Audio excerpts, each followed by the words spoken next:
Ok. Bonsoir. Bonsoir. Bienvenue, d'accord? Manger en posant des questions. On commence par qui là maintenant? Je suis à l'aise maintenant. On commence par le commencement. Qu'est-ce que vous voulez savoir? Bamba Iba. Qu'est-ce que ça veut dire? Voilà. Ça, deux questions. Pourquoi on a mis Bamba Iba? Et qu'est-ce que Bamba, ou bien, qu'est-ce que Bamba Iba veut dire? Pourquoi on l'a mis?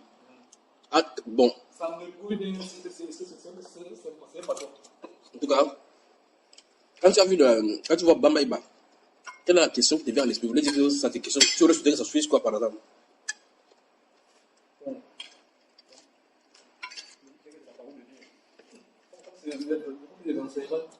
Bonsoir à vous tous qui nous écoutez sur Bamba Iba, justement, entraînement. Nous sommes en live. Vous écoutez en Côte d'Ivoire, vous écoutez en France, du côté des Antilles, en Île-de-France, au Burkina Faso, au Mali. Nous sommes autour des riz, des bâtons. De quoi encore, mon frère? Tu manges quoi? Les Il est devenu sérieux, parce qu'il a dit. Avec le manioc. C'est bien préparé, n'est-ce pas?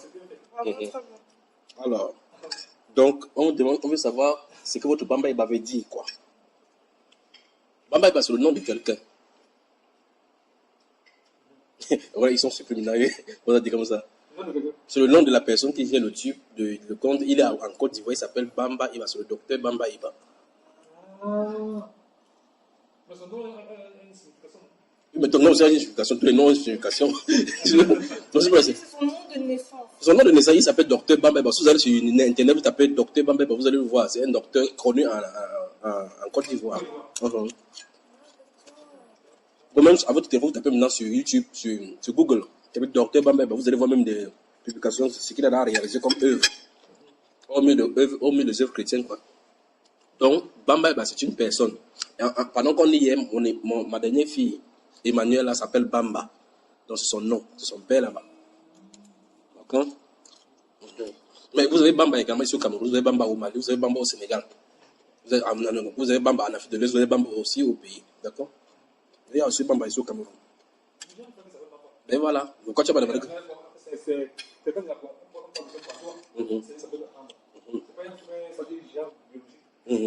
donc, Bamba, c'est le nom, Iba.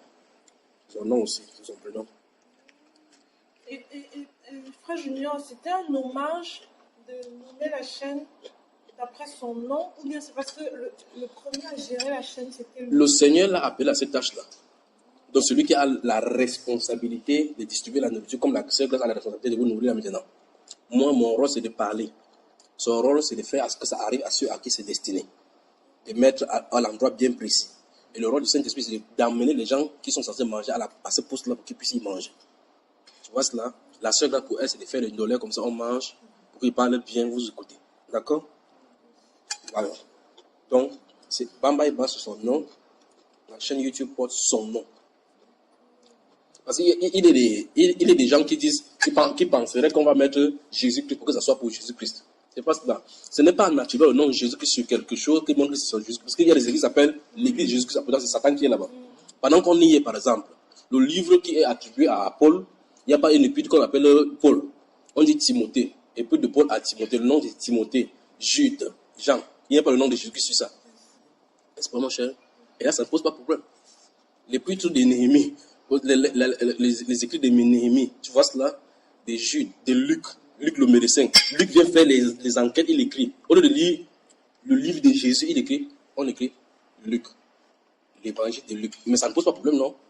Dis avec moi Bamba Iba. Bamba Iba. Voilà. Allons-y, des questions. Ça veut dire que les hommes de Dieu qui mettent dans les plaques le nom de l'église, ça veut dire qu'ils sont en erreur.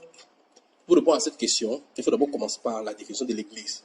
Pour qu'on puisse mettre le nom d'une église, il faut savoir ce que c'est que cette église. C'est quoi l'église, donc?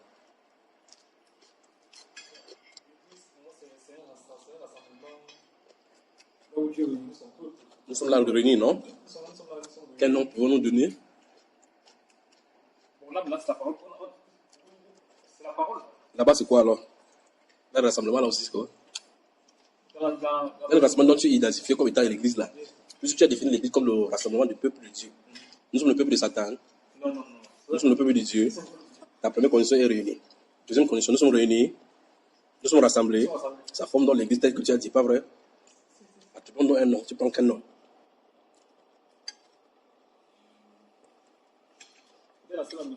Non, c'est pas qui a posé la question, c'est toi. Toute question biblique a une réponse biblique, n'est-ce pas?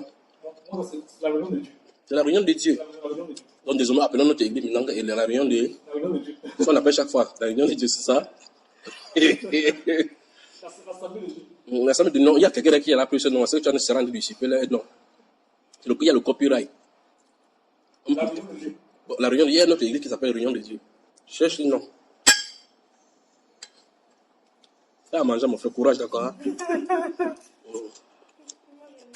Tu vois, ça fait un an que tu es ici, tu voulais me voir. Mais voici aujourd'hui. Tu peux me donner le pain un peu. Merci beaucoup. Alors, donc, après que tu aies trouvé le nom, il va falloir qu'on parte, la sœur Grâce va chercher le soudeur là. On lui fait une plaque là-bas, on met ici dehors, une réunion de Dieu, selon le nom que tu auras trouvé. D'accord? Donc, on fait comme ça, on fait comme ça. Qu'est-ce que tu en dis?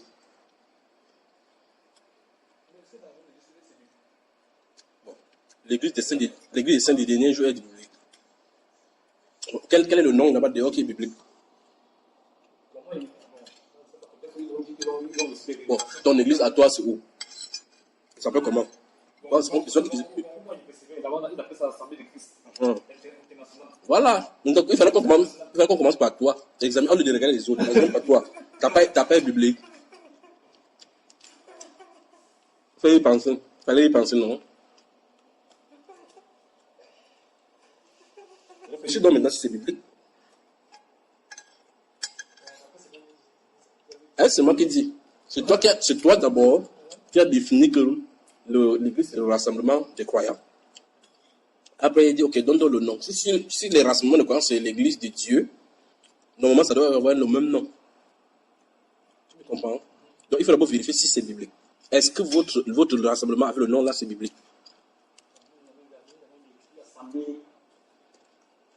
Tu as donné un nom tout à l'heure. Tu as dit quoi? C'est biblique alors? Ah, donc ça veut dire que... Mais eux, ils disent qu'ils ont aussi la révélation. Non, ça c'est eux qui disent. Tout le monde, si tu interroges n'importe qui va te dire qu'ils ont aussi reçu la révélation. Est-ce que la révélation doit contredire la Bible? Est-ce qu'une révélation qui vient de Dieu contredit la Bible? Ok. Donc on vient encore à la fondation. Parce que pour que vous bâtissez un lieu, pour y mettre la plaque et les directions et autres, sortir les trucs, faire la publicité de ça, il faut d'abord vérifier s'il y a d'abord la vérité à la fondation. Si la fondation n'a pas de vérité, tout ce que vous faites là-bas, c'est d'abord faux. On est d'accord? Donc, prenons la première église qu'on connaît, la mère. Elle s'appelle comment? Non, la grande mère. Ah, l'église catholique. Donc, tout le monde connaît que c'est elle qui est la mère. Il y a des catholiques dans la Bible. Ok. Je viens de dire que l'église catholique n'est pas biblique. Et pour vous, c'est biblique.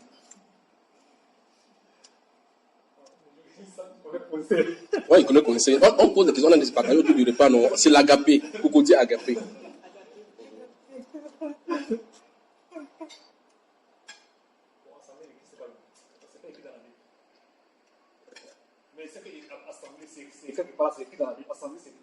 Même dans le dictionnaire, c'est écrit. Même assemblée aussi, même dans le dictionnaire. Parce qu'il y a plusieurs styles d'assemblée. Ce n'est pas le fait que ça soit écrit dans la Bible qui est le problème. Parce qu'il y a des gens qui vont mettre dans la Bible, par exemple, l'assemblée des saints. Tu comprends cela? Mais la question c'est, dans le concept du fond, est-ce que c'est d'après la révélation de la vérité biblique? C'est pas ce que je comprends. Il y a la forme, qui est l'extérieur qu'on voit, la faisabilité, l'étude, enfin, l'extérieur. Le fond. Si le fond n'est pas vrai, ce qu'on fait à l'intérieur là-bas, c'est le folklore. Tu comprends cela? Les pharisiens montraient la forme, mais le fond. Ils avaient abandonné les paroles de Dieu au profit de leur tradition. C'est quand même bien que ce soit la chose que nous sommes en train de faire. C'est-à-dire que dans la forme, Seigneur, je jeûne 2 fois par semaine. Seigneur, cet homme s'il ne respecte pas le sabbat, nous respectons le sabbat. Il dit sépulcre blanchi. Voilà. Mais Jésus dit sépulcre quoi? Blanchi, tombeau blanchi. Tu vois, imagine un peu, regarde le tombeau, comment on fait le tombeau au village. Tu vois, on a enterré telle personne bien, avec l'or, on a enterré avec la voiture. Sa veste a coûté 250 000. À l'intérieur, sont les ossements pourris. Donc, même si vous faites le carreau dans la tombe, vous mettez la vitre, vous mettez même la caméra pour voir comment ils sont pour aller dans la nuit. Ça ne sert plus à rien. Tombeau blanchi. Donc, en fait, il faut regarder la putréfaction à l'intérieur. Autrement dit, il faut observer la forme. Le fond d'abord, avant la forme. Le fond, c'est que c'est Jésus qui bâtit l'église. Ça, c'est clair dans les Saintes Écritures. Tu es pierre sur cette pierre, je bâtirai mon église et les portes du séjour de monde ne prévaudront point contre elle. Voilà le fond. 1. Qui bâtit l'église? Un homme dit que l'église, si j'ai bâti ici, j'ai souffert pour bâtir ça. Donc il est Jésus, non? Si vous ne voulez pas venir dans mon église, ou vous ne pouvez pas payer, comme je dis, sortez de mon église, vous ne savez pas comment j'ai souffert. Donc il a son église à lui, Jésus a son église à lui. Pas vrai? En tout cas, même s'il ne dit pas ça, la question c'est, là où il a bâti, là qu'il appelle l'église, qui l'a bâti? Qui a bâti? Si c'est lui, je sais que ce n'est pas l'église de Jésus. Parce que si c'est l'église de Jésus, c'est lui qui doit bâtir. Parce qu'il a dit de façon solennelle, je bâtirai mon église. Toute l'église du Seigneur Jésus, c'est lui qui bâtit. Il n'y a pas un endroit où un homme bâtit. C'est ça qui est curieux. Donc si un homme bâtit l'église d'une certaine façon, ou quel que soit le cas qu'un homme bâtit, ce n'est pas l'église du Seigneur Jésus. Non, n'essaie pas d'arranger. Tu es en train de mettre le carreau sur la tombe là maintenant, pour que ça soit joli. Donc regardons clairement pour examiner si c'est les ossements humains qui sont dedans, n'est-ce pas ma soeur? Toute question biblique a une réponse. Alors c'est le fond qu'il faut regarder. Jésus a dit, est-ce que tu as entendu quelqu'un dire, j'ai bâti l'église dans la Bible? Mais le Saint-Esprit dit, j'ai posé la fondation comme un sage architecte. Et un autre bâti dessus. Que personne ne peut plus poser une autre fondation autre que ça a été bâti. Donc, ceux-là ont creusé par le Saint-Esprit, creusé, mettre la fondation. Mais souviens-toi qui creuse là où il creusait, ce n'était même pas au Cameroun. Mais tu viens de me dire qu'il y a une autre église que quelqu'un d'autre a bâti à Yaoundé. Ça, il parle pour ton cas spécifique, il n'en touche pas d'autres cas, spécifiquement toi. Et donc, par ricochet, ça, de façon dégénérescente, par continuité, ça touche d'autres personnes. Alors Jésus dit dans Matthieu 16, tu es pierre sur cette pierre, je bâtirai mon église. C'est sur cette parole justement que la première église, appelée église catholique, est bâtie, prend sa révélation. Pour dire, comme Jésus a dit à Pierre que tu es pierre, bâtir mon église, Pierre est le premier pape de l'église. Et pape veut dire père. Et Jésus, dans ce Matthieu 23, verset 8, dit à ceci, vous n'appelez personne sur la terre votre père. Et il vient mentir de Jésus en disant que Pierre était le premier pape. Entre-temps, dans les Saintes Écritures, aucun ne l'appelle père, ni dit pas de rien que si. Il s'appelle frère. Premier mensonge. Donc on a menti sur le Seigneur, menti sur Pierre. On touche maintenant la révélation. Ils disent, l'église que Jésus-Christ parlait, il a bâti ça sur Pierre. Parce que Jésus a dit, tu es pierre sur cette pierre. Il y a deux pierres. Pierre qui est Céphas, Pierre qui est le rocher. Parce que dans les Saintes Écritures, c'est clair. Il n'est pas de question d'être neutre. Mais si tu lis Matthieu 23, donc, Matthieu 16, là où je suis en cité, il y a Pierre, la personne Céphas. Il y a Pétra, qui est le rocher. Ah, donc il y a deux mots différents. Tu as la Bible ici? Alors, coup, prend la Bible. Le temps qu'on prend une récréation, ouvre la tienne et elle va ouvrir la sienne. Le temps qu'on, ma femme nous laissait encore un verre de jus là. Bienvenue chez nous. Que dis-je? Bienvenue chez vous. Donc, en fin de compte, on se voit, non? Le bruit, pourquoi, mon cher?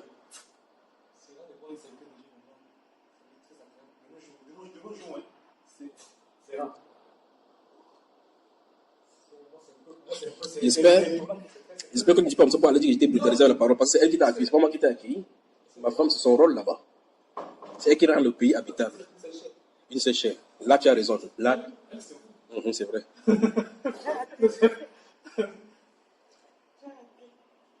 Elle, c'est vous.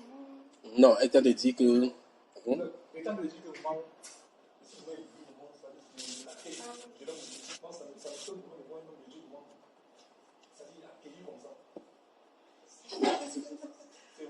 Oui, ça m'étonne de votre étonnement. Parce que c'est normal, là, c'est le style normal.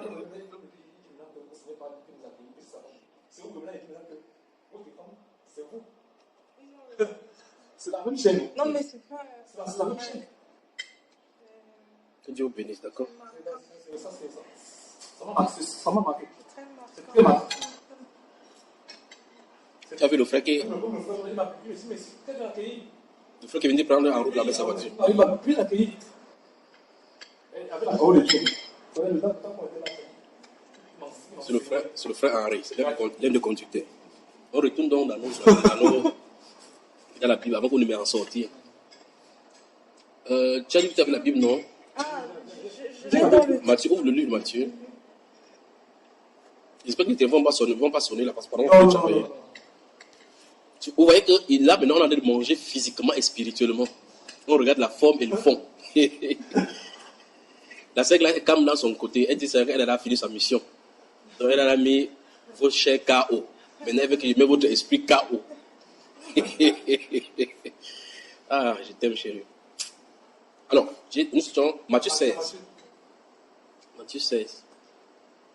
Matthieu chapitre 16. Des telles choses, pendant qu'on parle comme ça, vous ferez mais d'enregistrer. Si vous pouvez enregistrer, vous enregistrez. Ok, c'est bon, ne t'inquiète pas. Oui, vous êtes là. Matthieu, c'est bon là où tu as assez d'espace? Oui. Ok. Matthieu chapitre 16. Vous entendez comment il demande si ça enregistre là-bas? Matthieu chapitre 16. Lis le verset 16, 17 et 18. Toi-même lis. Les paroles de Jésus dans ta Bible, elles sont en rouge, n'est-ce pas? C'est ça. Alors, verset 16 dit... Simon-Pierre répondit, tu es le Christ, le Fils du Dieu vivant. Oui. Jésus, reprenant la parole, lui dit, tu es heureux, Simon, fils de Jonas, car ce ne sont pas la chair et le sang qui t'ont révélé cela, mais c'est mon Père qui est dans les cieux. Et moi, je te dis que tu es Pierre. Stop. Le pied est écrit comment? Avec grand P. Avec grand P. Voilà, maintenant, allez. Et que sur cette pierre... c'est écrit comment? C'est un petit P. Voilà, maintenant, quand vous regardez dans l'original, les Écritures, parce que c'est en français. Là, on peut discuter en disant que les Écritures ne sont pas écrites en français, et puis dans ce cas, Pierre, c'est Pierre, c'est l'écrivain qui a choisi de mettre grand P et petit P. Mais quand vous rentrez dans l'original, quand vous rentrez dans le grec, c'est écrit Képhas et dans le deuxième mot n'est plus Képhas, qui veut dire Pierre, c'est plutôt maintenant Petra. Normalement, pour le latin, ça veut dire Petra, c'est-à-dire que le rocher. Donc, nous sommes encore à l'église catholique, on a touché ta part.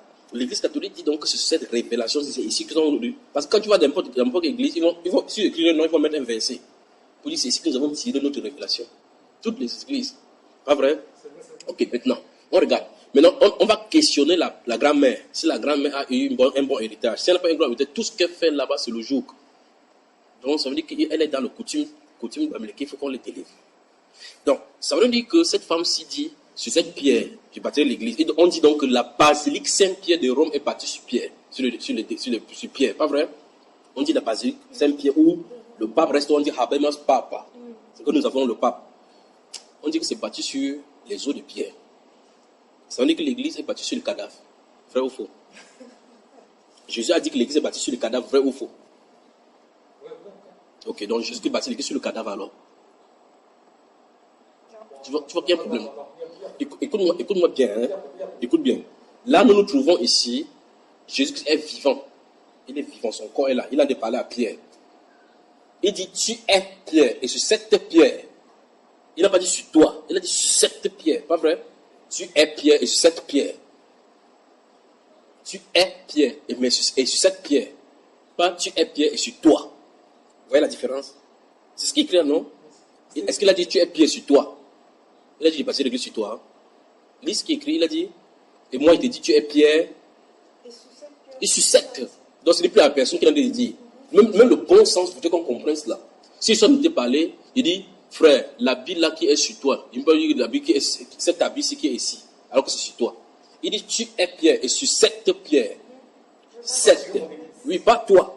Parce que si c'était sur la personne de Pierre, il devait dire tu es Pierre. Et comme tu es Pierre, je bâtis mon église sur toi. C'est le bon sens voudrait cela. Il dit tu es Pierre sur cette pierre. Alors quelle pierre? Ne t'inquiète pas, ne sois pas déconcentré, ça se casse. La sœur va acheter l'autre. Donc il dit si tu es Pierre sur cette pierre. J'ai bâti l'église. Donc, il y a une pierre à qui Jésus parlait, et il y a une autre pierre sur laquelle l'église est bâtie. Cette pierre-là, le pronom démonstratif, la justice démonstrative, ou vous appelez ça quoi? Cette. D'accord? Ça désigne clairement que ça ne s'agit pas de pierre, le premier pierre à qui il s'adressait. Nous sommes d'accord?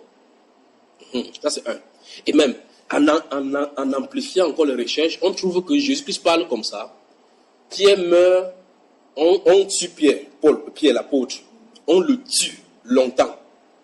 Mais avant cela, dans Actes des apôtres, des apôtres, la première personne qui prêche à l'église quand le Saint-Esprit vient sur l'église, c'est qui? La première prédication de la Bible, du Nouveau Testament, c'est qui? À l'aide de l'église. C'est Pierre. Comment tu es étonné? La Bible déclare qu'il s'est levé ce jour-là, quand le Saint-Esprit est descendu sur l'église, tout à coup, les gens étaient ivres, là, ils bavardaient des histoires.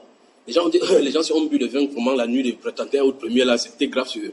Il dit non, c'est ici que c'est complet, c'est ce qu'a dit le prophète Joël. Dans l'éternel temps, dit le Seigneur, je verserai mon esprit sur toutes chair, vos fils et vos filles prophétiseront. Vos jeunes gens auront des visions, vos vieux auront des songes. Ils disent, oui, sur mes servants et sur mes serviteurs, en ce jour-là, je déverserai mon esprit et prophétiseront. Et en ce jour-là, quiconque invoquera le nom du Seigneur sera sauvé, il y aura des signes dans le ciel, et ainsi de suite. Dans Actes chapitre 2, du verset 14 jusqu'au verset 32. C'est là où c'est écrit. Maintenant, qu'est-ce que la Bible déclare? La Bible déclare qu'à partir de là, il va commencer à prêcher. Pierre va commencer à prêcher, parce que l'homme est venu. Il dit que David n'est pas mort, son tombeau est au milieu de nous. C'est de la résurrection que Christ qui parlait comme ça. La Bible déclare au verset 37, chapitre 2 de Actes des Apôtres. Lorsqu'ils eurent entendu ce discours, ils eurent le cœur vivement touché. Et il dit à Pierre et regardez bien le mot, à Pierre et aux autres apôtres. Hommes, frères, que feront?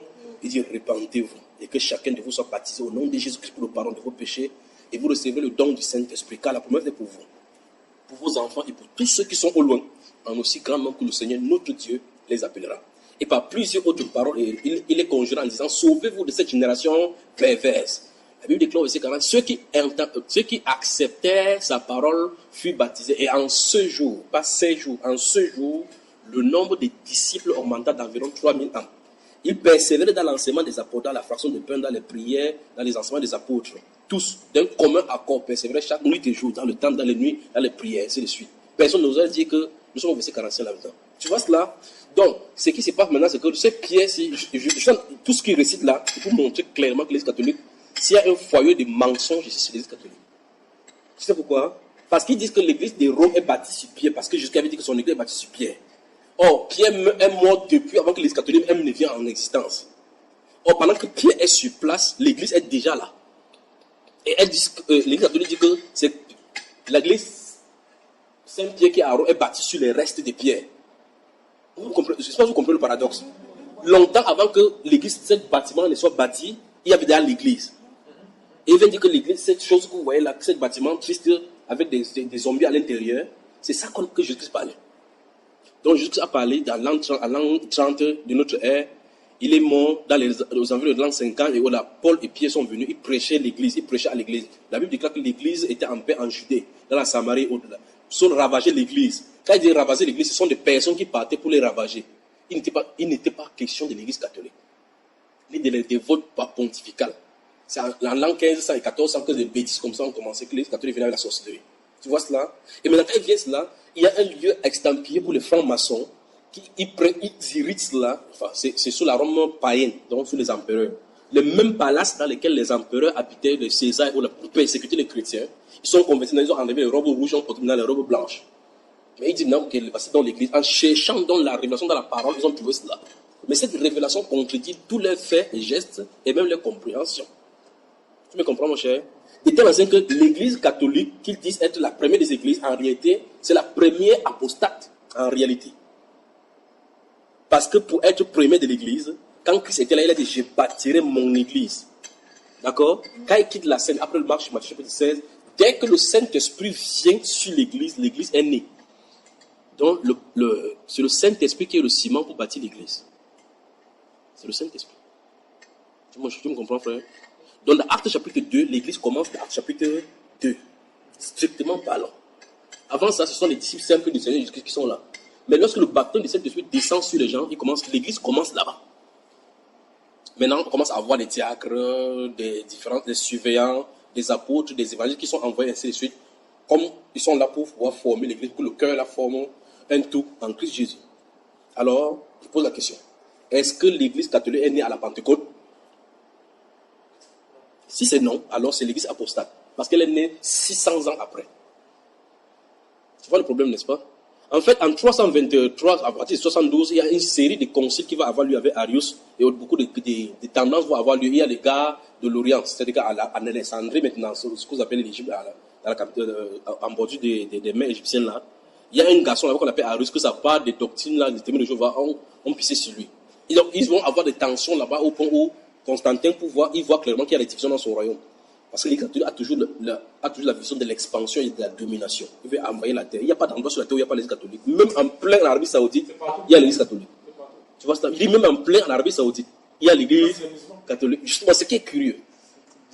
Si toi et moi on parle quoi là-bas, à l'association, on va parler de Jésus comme ça 2-3 fois, on va tout tuer. Mais les prêtres sont là, ils sont en collaboration avec les nonces là-bas, les prêtres là-bas. C'est là où je vais en venir. Alors, donc, je suis en train de dire donc que si on se base sur. Ils ont peut-être reçu une révélation du Seigneur, que ça semble contre l'Église, de la parole de Dieu. Sur quelle base tu vas aussi dire maintenant que l'Église catholique, ça pas est fausse? Parce que si tu acceptes ça sur ta base, il faut accepter aussi ça sur la base de l'Église catholique, parce qu'ils ont reçu la révélation que Jésus-Christ parlait à eux. Et leur révélation est justement contre l'Église, la Bible. Donc il faut donc laisser la Bible dire ce qu'elle appelle Église, laisser la Bible définir ce qu'elle appelle Église, laisser la Bible définir ses corollaires, les différentes fondations, comment, les différentes bases de ce qu'elle appelle l'Église. Quand on a laissé cela, dit cela, alors la Bible va parler ce qu'elle pense et elle pense ce qu'elle parle. De telle sorte que si quelqu'un parle différemment de la Bible, cette personne c'est un menteur. Comme la Bible déclare en Romains, que tout homme soit reconnu menteur et seul Dieu pour vrai. Tu as suivi? Je recommence dans ce qui est posé comme question de le départ. L'Église, donc, c'est quoi? Mange, mon frère, bon appétit. Il ne faut pas que tu me dises que j'étais pédé l'appétit. Non, pourquoi moi j'aime la parole. Non, mange quand même. Comme Jésus a dit, c'est sûr que laissez vous avez trop parlé aujourd'hui, la Bible, vous associez, mangez un peu. Reposez-vous, n'est-ce pas? Mange. Et parle. C'est autour de la table que ça commence. Il y a des grandes prédications, des grands enseignements de Jésus autour de la table. Hein, pour enseigner sur l'hypocrisie des gens, ils s'assoient comme ça là. Une femme entre comme ça là, elle commence à laver le pied de Jésus avec ses larmes, elle dit merde.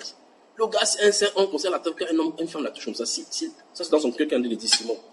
Il dit si cet homme-ci connaissait de quelle espèce est cette femme-là, il n'osa même pas accepter. Il dit Simon, depuis que tu es entré chez toi, il fait ça en mangeant son coq. Jésus connaissait sa pensée. Oui, mais c'est peut-être dire qu'il était autour de la table, le fait qu'il mangeait, ça ne veut pas qu'il prêche. Donc parle. Comme tu as compris, il a compris plus l'histoire. Parle donc. C'est quoi dans l'église? Si tu comprends bien ce qu'il dit par rapport à cela, c'est que tu ne dois pas réfléchir en fronçant le visage. J'ai dit ceci, après avoir fait un paradigme sur le fait que les hommes prennent des révélations, et que, comme le cas de l'Église catholique que j'ai essayé d'esquisser maintenant, et on trouve que c'est contraire au sein des Écritures. Si on va sur cette base-là, on va prendre dénomination après dénomination, après on va toucher les protestants, après les anabaptistes, après ceci. Ça va faire les procès des hommes. Pourquoi ne pas plutôt regarder ce que la Bible elle-même, elle dit? Sur cette base-là, chacun s'est mis là-dessus. C'est-à-dire que tu regardes que, est-ce que je suis en règle? Quand je dis pas en règle, c'est que c'est toi qui as un problème, c'est pas la Bible. Donc, ce serait bien plutôt qu'on dit, la Bible déclare que la Bible, voici ce qu'elle appelle par Église. Fin de citation. Selon la Bible, qu'est-ce que ça dit? Si je ne connais pas, je te donne la partie où on parle clairement de cela. Ou bien tu as peur de lire ça aussi? Non, pas peur. Ouvre Éphésiens. Ah, c'est le coq. Comment c'est? Coq. Ah, le coq. Moi-même, j'ai eu du mal à... Éphésiens chapitre 5. Moi-même, j'ai eu du mal à appeler ça dès le départ. Parce que comme quand ils ne connaissaient pas c'est quoi qu'on appelle le coq. Je dis, mais c'est le coq, comment on dit le coq? Le coq, c'est l'animal. C'est l'oiseau. Le coq. Vous y êtes maintenant? Tu vas lire.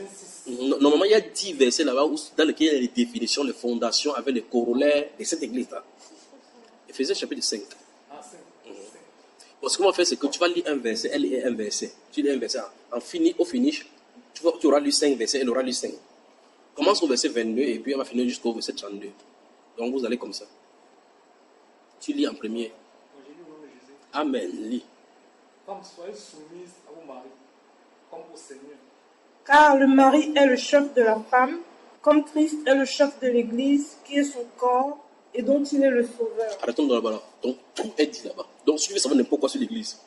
C'est le corps de Christ. Donc, est-ce que c'était compliqué? C'est le corps de Christ. Donc, qui a dit que l'Église c'est le corps de Christ? Qui a dit ça? L'apôtre Paul. Non, tu viens de lire ça où? Bon, le Saint-Esprit.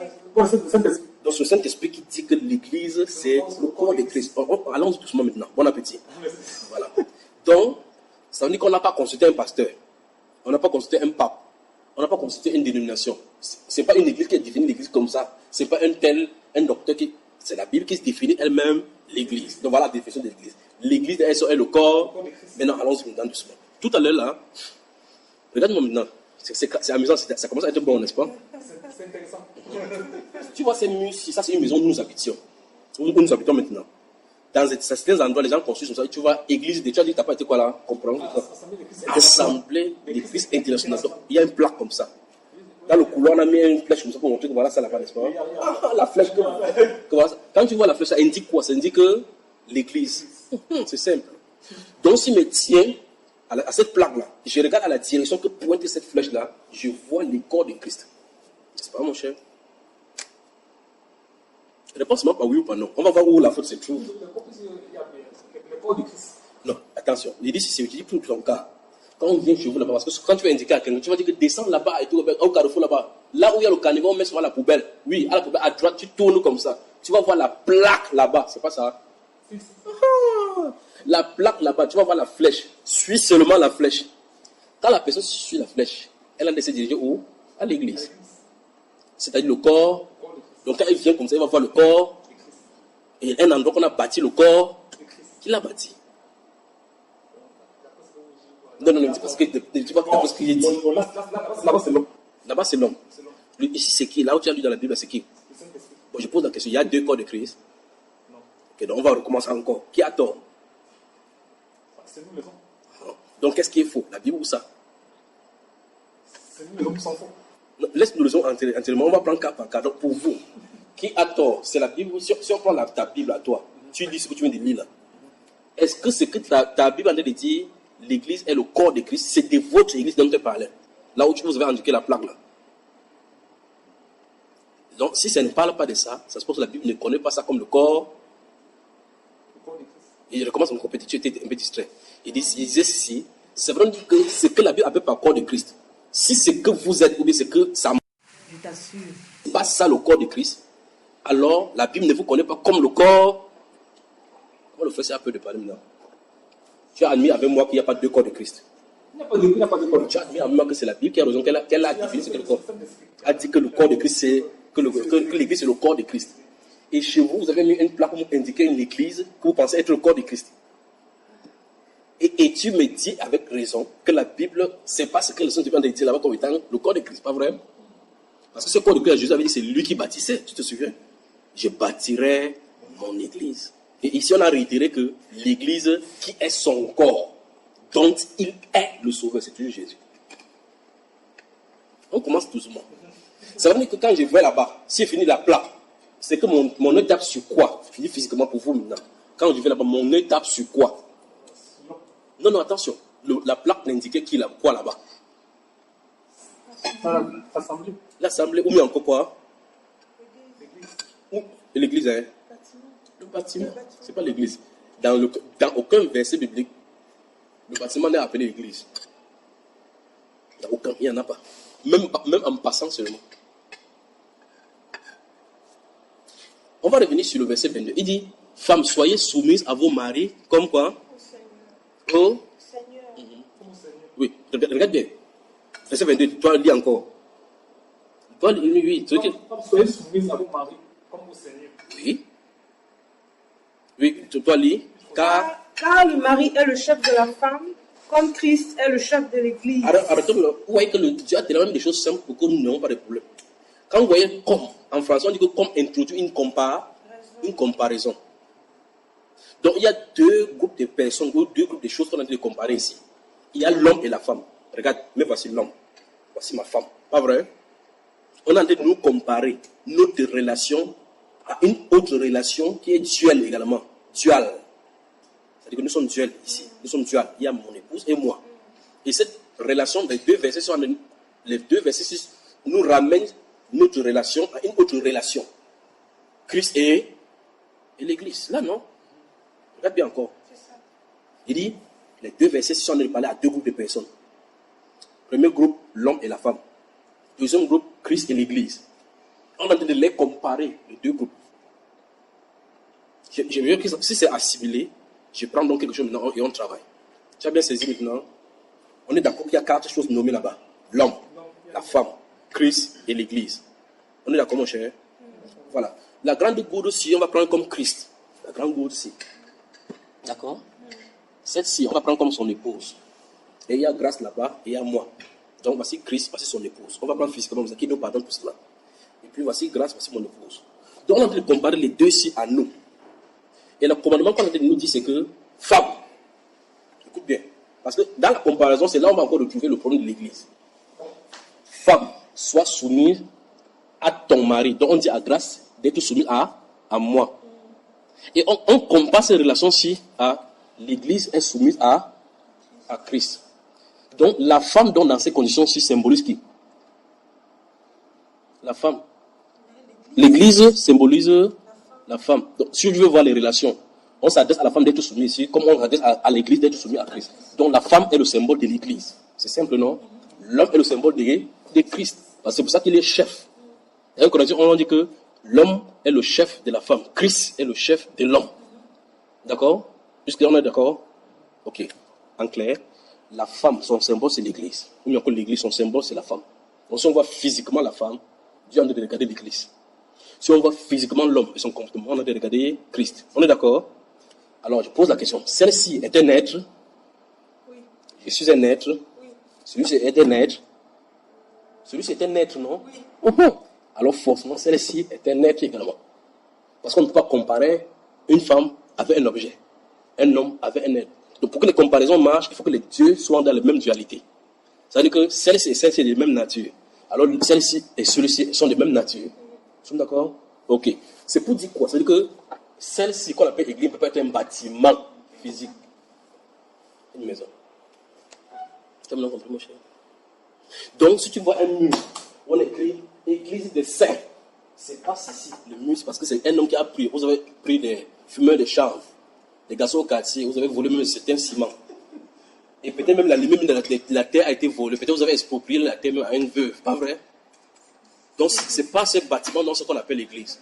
Mais même manifestement, les pasteurs lisent dans la Bible ce qu'ils sont les dieux. Ils disent clairement que l'église, c'est le corps de Christ. Mais ce qu'ils appellent l'église est autre chose. C'est-à-dire que dans l'esprit du verset biblique, ils citent exactement ce qu'ils sont les dieux. Mais ce qu'ils appellent l'église, c'est plutôt le bâtiment. Par exemple, quand il dit, par exemple, venez le dimanche à l'église. Pour lui, l'église, là où on va venir, c'est quoi? C'est le lieu là, n'est-ce pas? Alors l'église n'est pas un lieu. Je veux que tu me dises avec moi, l'église n'est pas un lieu. On doit y aller. Non, suis bien. Avant, on te pose la question. Je veux que tu assimiles. Dis, l'église n'est pas un lieu. Elle ne sera jamais un lieu. Parce que ça n'a jamais été un lieu. L'église n'est pas un lieu de rassemblement. Il répète en faisant le visage. Dis, l'église n'est pas un lieu de rassemblement. Dis, même si ça semble être bizarre, tu vas entendre tout à l'heure, n'a jamais été un lieu de rassemblement et ne sera jamais un lieu de rassemblement. Parce que l'église, c'est la femme de Jésus. La femme de Jésus n'est pas un lieu. La femme de Jésus, c'est un être de même nature que Jésus, comme la femme est de même nature que son mari. Donc la femme est faite de chair, son mari est fait de chair. Alors Christ est fait de l'esprit. Alors sa femme est faite de l'esprit. Pas en ciment. Non, ne ris pas frère, c'est important. Pas en ciment, avec des peintures. On a mis les décorations, les carreaux, avec les tapis verts et rouges, avec les guirlandes et les arbres de Noël, c'est pas l'église. Voilà. Voilà dans ça maintenant. Voilà la vérité. Bienvenue à Douala. Tu vois que nos langages nous trahissent. Venez à l'église. Il faut venir à place, on dit même venez à la maison de Dieu. La maison de Dieu, c'est où? Ici, c'est lui qui a bâti. Un jour, les gens de la communauté viennent casser. On casse la maison de Dieu. En tout temps, la Bible déclare les portes du séjour des morts ne prévaudront point contre elles. Seulement le tonnerre fait brrr, ça casse les basiliques Saint-Pierre. On dit qu'on a fait. Enfin, en France, vous avez vu Notre-Dame là-bas qui a pris feu parce que les gens ont commencé à contribuer. Mais Jésus a dit les portes du séjour des morts. Les seules choses qui sont au séjour des morts qui sont encore plus graves, c'est quoi? C'est pas seulement le feu. Mais le feu a abusé la basilique. Ils ont pleuré toute la nuit. Les gens ont commencé à citer Marie, à appeler Joseph. L'enfer n'a jamais eu une victoire, aucune victoire sur l'église. Et n'en aura jamais. Parce que Jésus a dit, je bâtirai mon église. Et les portes du séjour du monde ne prévaudront point. On n'aura jamais la victoire. Tu as compris ce que c'est que l'église, mon frère? Tu as compris ce que c'est que ma femme? Qui est ma femme? Parce que imagine, tu entres ici. Et puis une poupée sur là-bas. Bonjour! Une poupée. Vous savez que les gens se marient avec les poupées. Tu sais ça, non? Les poupées sexuelles, là. Tu imagines que tu entres chez moi. Il t'appelle que frère, va à la maison, quelqu'un va t'ouvrir la porte. Tu appuies sur la télécommande. C'est bonjour, entrez, vous êtes chez frère Junior, asseyez-vous. Et puis tu t'assois là-bas, la poupée s'assoit. Tu vas te sentir à l'aise, frère. Parce qu'on n'est pas de la même nature. D'accord? Elle sera la poupée. Tu vois cela? Parce que cette poupée-là que les gens marient maintenant ne sont pas des êtres identiques comme nous. Ce sont des conceptions démoniaques. Ils sont des plans pour dire, si vous appelez l'église du Seigneur jusqu'à autre chose, vous allez donner la poupée sexuelle à Jésus. C'est exactement ce que j'ai envie de faire. C'est de la perversion. C'est la perversion. J'ai dit la vérité ou je ne dis pas la vérité. Bon, tu veux qu'il parle. C'est la vérité, c'est la vérité. C'est ça que l'église c'est trop fort.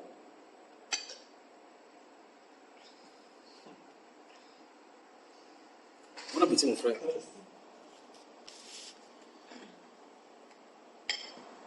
Donc tu vois le problème, tout le problème que tu vas avoir tourner autour de l'église. Alors tu te poses la question. Comment dans ton quartier il y a 3 au moins de ces endroits-là? Au moins 3. Pas vrai? Regarde seulement dans ton quartier où tu te trouves, où il y a pour vous. Il y a au moins 3. Tu connais les noms, non? Il y a beaucoup de noms.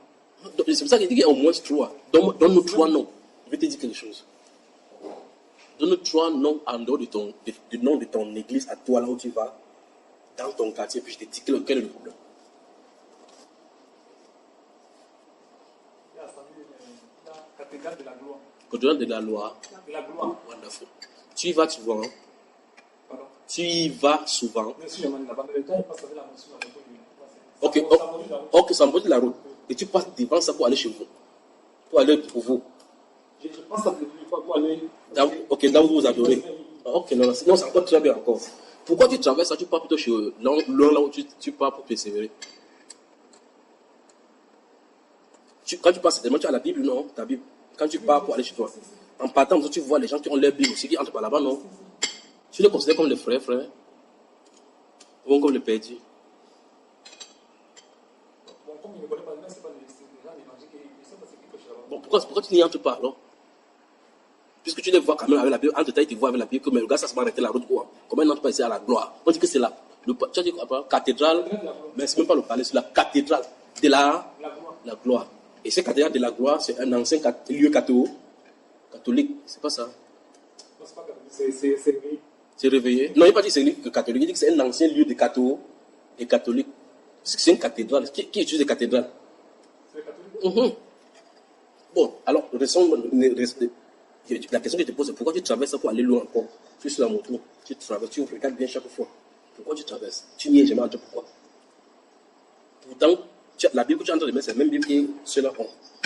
Et très souvent, tu ne les salues même pas, tu passes seulement.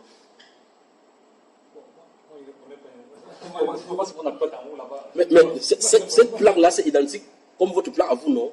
Pendant que tu es en train de passer comme ça, quelqu'un aussi traverse pour vous là-bas devant. Pour venir à la cathédrale de la gloire. Vous traversez en route comme ça là.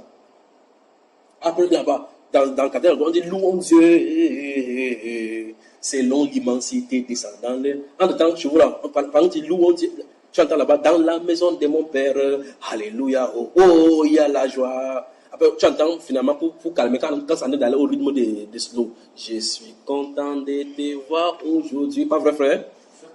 Je chante de mon frère, que Dieu te bénisse.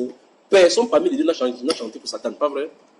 Ma question c'est, pourquoi tu peux pas quitter traverser en tout cas? Mais le nom ne nous intéresse pas. C'est ça le vrai problème. Mon indication c'était que vous avez porté la même Bible. La question c'est à toi. Pourquoi tu traverses sans entrer là-bas? Ou bien en compétition, il n'y a jamais pensé. Je te pose la question, est-ce que quand tu vas partir maintenant, tu vas y entrer? Hein? Si tu dois partir là-bas. Oui, puisque regarde bien, tu dis que tu quittes d'ici, ta maison c'est ici. Tu as la cathédrale de la gloire ici, pour aller loin à où c'est quoi, rue Christ par ici là. Pourquoi te donner terme de près alors qu'il y a quelque chose à côté de toi?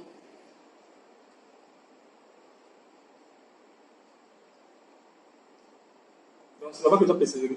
Non, c'est parce que je te pose la question, je veux que tu me donnes une réponse biblique. Ou bien encore une réponse personnelle d'abord avant qu'on regarde bibliquement. N'est-ce pas? Pour que tu vois là où le problème vient. En tout cas, toujours est-il que je sens puisque j'ai parlé du fond tout à l'heure, je vais mettre l'aiguille pour montrer que le fond, il y a un problème de fond. Parce que Jésus a dit que si tu salues seulement ceux que tu connaisses, il dit que les païens aussi font autant. C'est pas ce qu'il a dit. Non, si je passe, il dit que non. Non. Tu as dit que tu ne le connais pas, non? C'est pour ça que tu ne parles pas. Jésus a dit que salut la sœur, c'est pourquoi il ne la connaît pas, c'est pour ça qu'il ne salue pas. Il dit que les païens, si tu fais comme ça, les païens aussi font autant. Si tu veux saluer, moi, saluer la personne que tu connais. Tu veux voir ce que la Bible dit? Tu veux voir ce que la Bible dit? Tu veux voir ce que la Bible dit? Ou tu as encore peur? 1 Corinthiens. Bienvenue à Douala. Ma femme a bien fait de vous préparer pour dormir ici parce qu'on a toute la nuit. Moi, ça ne me dérange pas. D'accord. Ok, il n'y a pas de problème. 1 Corinthiens chapitre 3. Tu y es? Tu es prêt, mon cher? Remarque bien qu'on a pris Éphésiens chapitre 5. Vous avez lu 2 versets, alors que nous avons lu jusqu'au verset 32. Donc c'était fini avec la définition de la Bible par rapport à l'église. Mais on va y revenir. Chapitre 3 de 1 Corinthiens. Verset 1 d'abord. 2, 3 et suivant. Jusqu'à ce qu'il dit stop. Pour moi, frère, ce n'est pas comme à des hommes spirituels que j'ai pu vous parler. Oui. Mais comme à des hommes charnels. Oui. Comme à des enfants en Christ. Oui. Et vous êtes devenus du lait, non de la nourriture solide. Oui. Car vous ne pouviez pas la supporter. Oui. Et vous ne le pouvez pas même à présent. Mais on ne peut pas justifier ça à cette époque, c'est parce que ça lance 5 ans. Plus de 2000 ans plus tard, les gens au moins, un bébé au moins fait 7 mois, il commence à quitter le sein, n'est-ce pas ma soeur? Quelqu'un peut me dire qu'il va prendre le lait pendant 2000 ans. Continuons. Parce que vous êtes encore charnel. En effet, puisqu'il y a parmi vous de la jalousie et des disputes. Oui. N'êtes-vous pas charnel et Oui. ne marchez-vous pas selon l'homme? Oui. Quand l'un dit Stop. Ce que tu vas voir là-bas, tu vas remplacer par ce que tu as dit, parler de la gloire, c'est cathédrale de gloire. Et puis, la deuxième chose, tu remplaces par ton église. Allons-y. Quand l'un dit, moi je suis de Paul. non, remplace Paul par cathédrale de ceci. Alors, quand l'un dit, moi je suis de la cathédrale de la gloire. oui. Et l'autre Et de l'Assemblée. un autre, moi, de l'Assemblée de Christ international. Oui. N'êtes-vous pas. N'êtes-vous pas des hommes? Stop. Tu vois, il a commencé par dire que vous êtes charnel. Il parle aux enfants que c'est que c'était. On doit se considérer tous comme ça, tous comme le corps de Christ. Tout à l'heure, je te pose la question, il y a combien de corps de Christ? Tu as dit qu'il y avait combien? C'est une évidence. C'est pour ça que je te pose la question, est-ce que c'est ton lieu qu'il appelle corps de Christ? Si tu dis non, je veux dire, est-ce que quand tu as vu la parole de la gloire, tu commences à comprendre? Il va encore amplifier. Bois un coup, rentre, c'est là, j'arrive.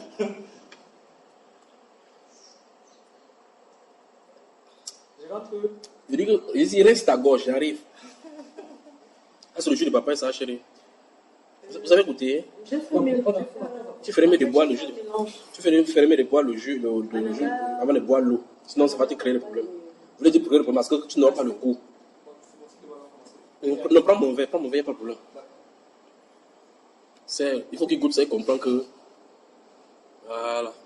Bois un peu, ça va te laisser la gorge. Voilà. Bois un peu un coup avant qu'il continue. Ma soeur, tu as aussi goûté un peu le jus là. Quand tu vois comme ça, l'inspiration peut encore venir, non? Ah ben voilà, chapitre 1.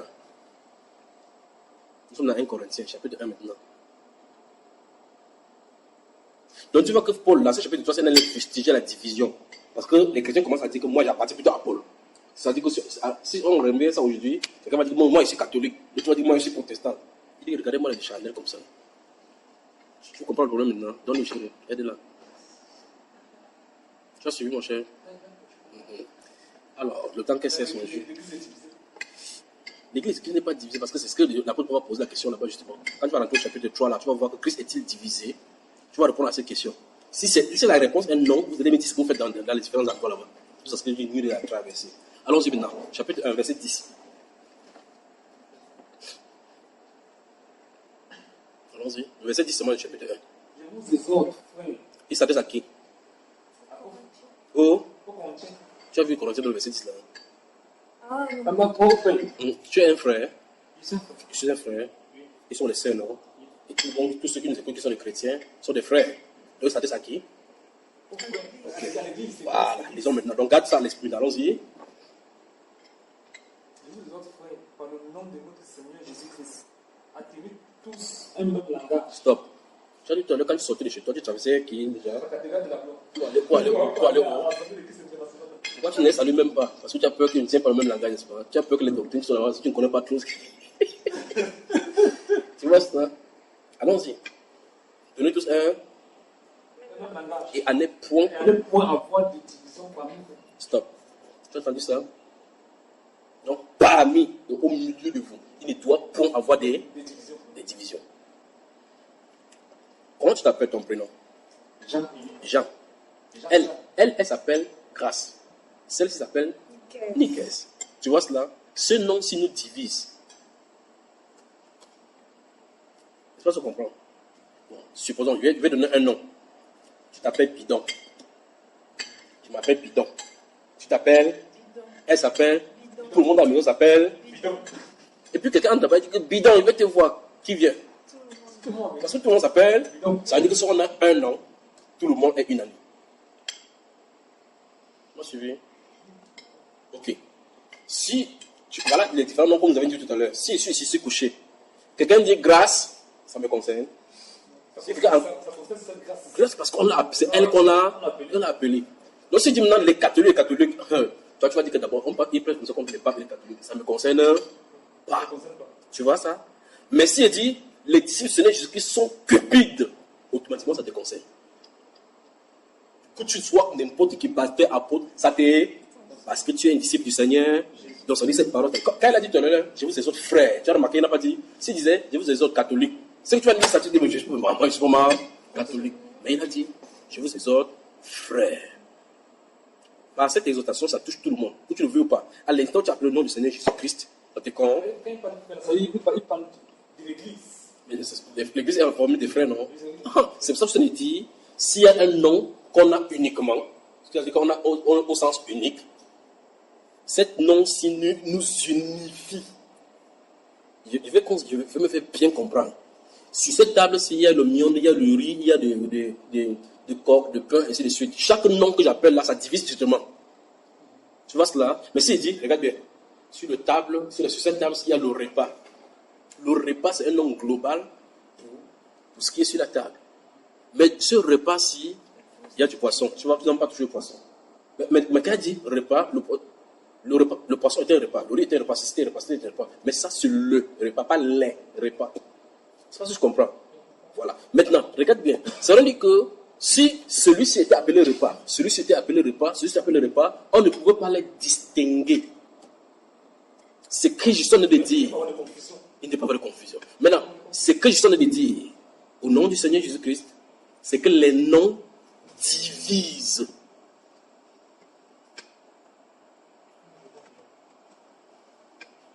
Les noms divisent. Ça dénomme, ça démembre. Ça veut dire que dans ce monde ici, on devait seulement voir seulement un seul nom. Comme quel? Tous les exemples que je viens de prendre là, je te prends pour te faire ramener dans la Bible par rapport à l'église. La discussion se pose sur l'église du Seigneur. Je prends les exemples sur grâce, sur nous, sur les riz, là, le pain. C'est pourquoi on comprend ce que ça me dit. Regarde bien. Regarde. Essaie de compter les différentes choses qu'il y a sur la table. Il y a le coq, il y a le manioc, le poisson, le riz, le bâton de manioc et la crédité. Les crédités. Le pain. Voilà. Le jus. Donc, tu as nommé au moins 8 choses. Si à ces noms-là, tu associes catholique, protestant, témoin de Jéhovah, ceci, pentecôtiste, réveillé, ainsi de suite, si on prend ça en termes d'église, voilà ce que le monde est. Voilà ce que tu as dans le monde. Tu me suis ça? Non, ça va. Tu vas suivre. Si tu prends ce tableau, cette table, c'est comme la représentation du monde et que toutes ces choses-là, comme les différentes églises, comme vous disiez là. Chaque personne a son église. Donc tu vas traverser, comme vous disiez, tu vas aller ici là parce que ceci ne t'appartient pas. Ok. Maintenant, je pose la question. Supposons maintenant que tout s'appelait.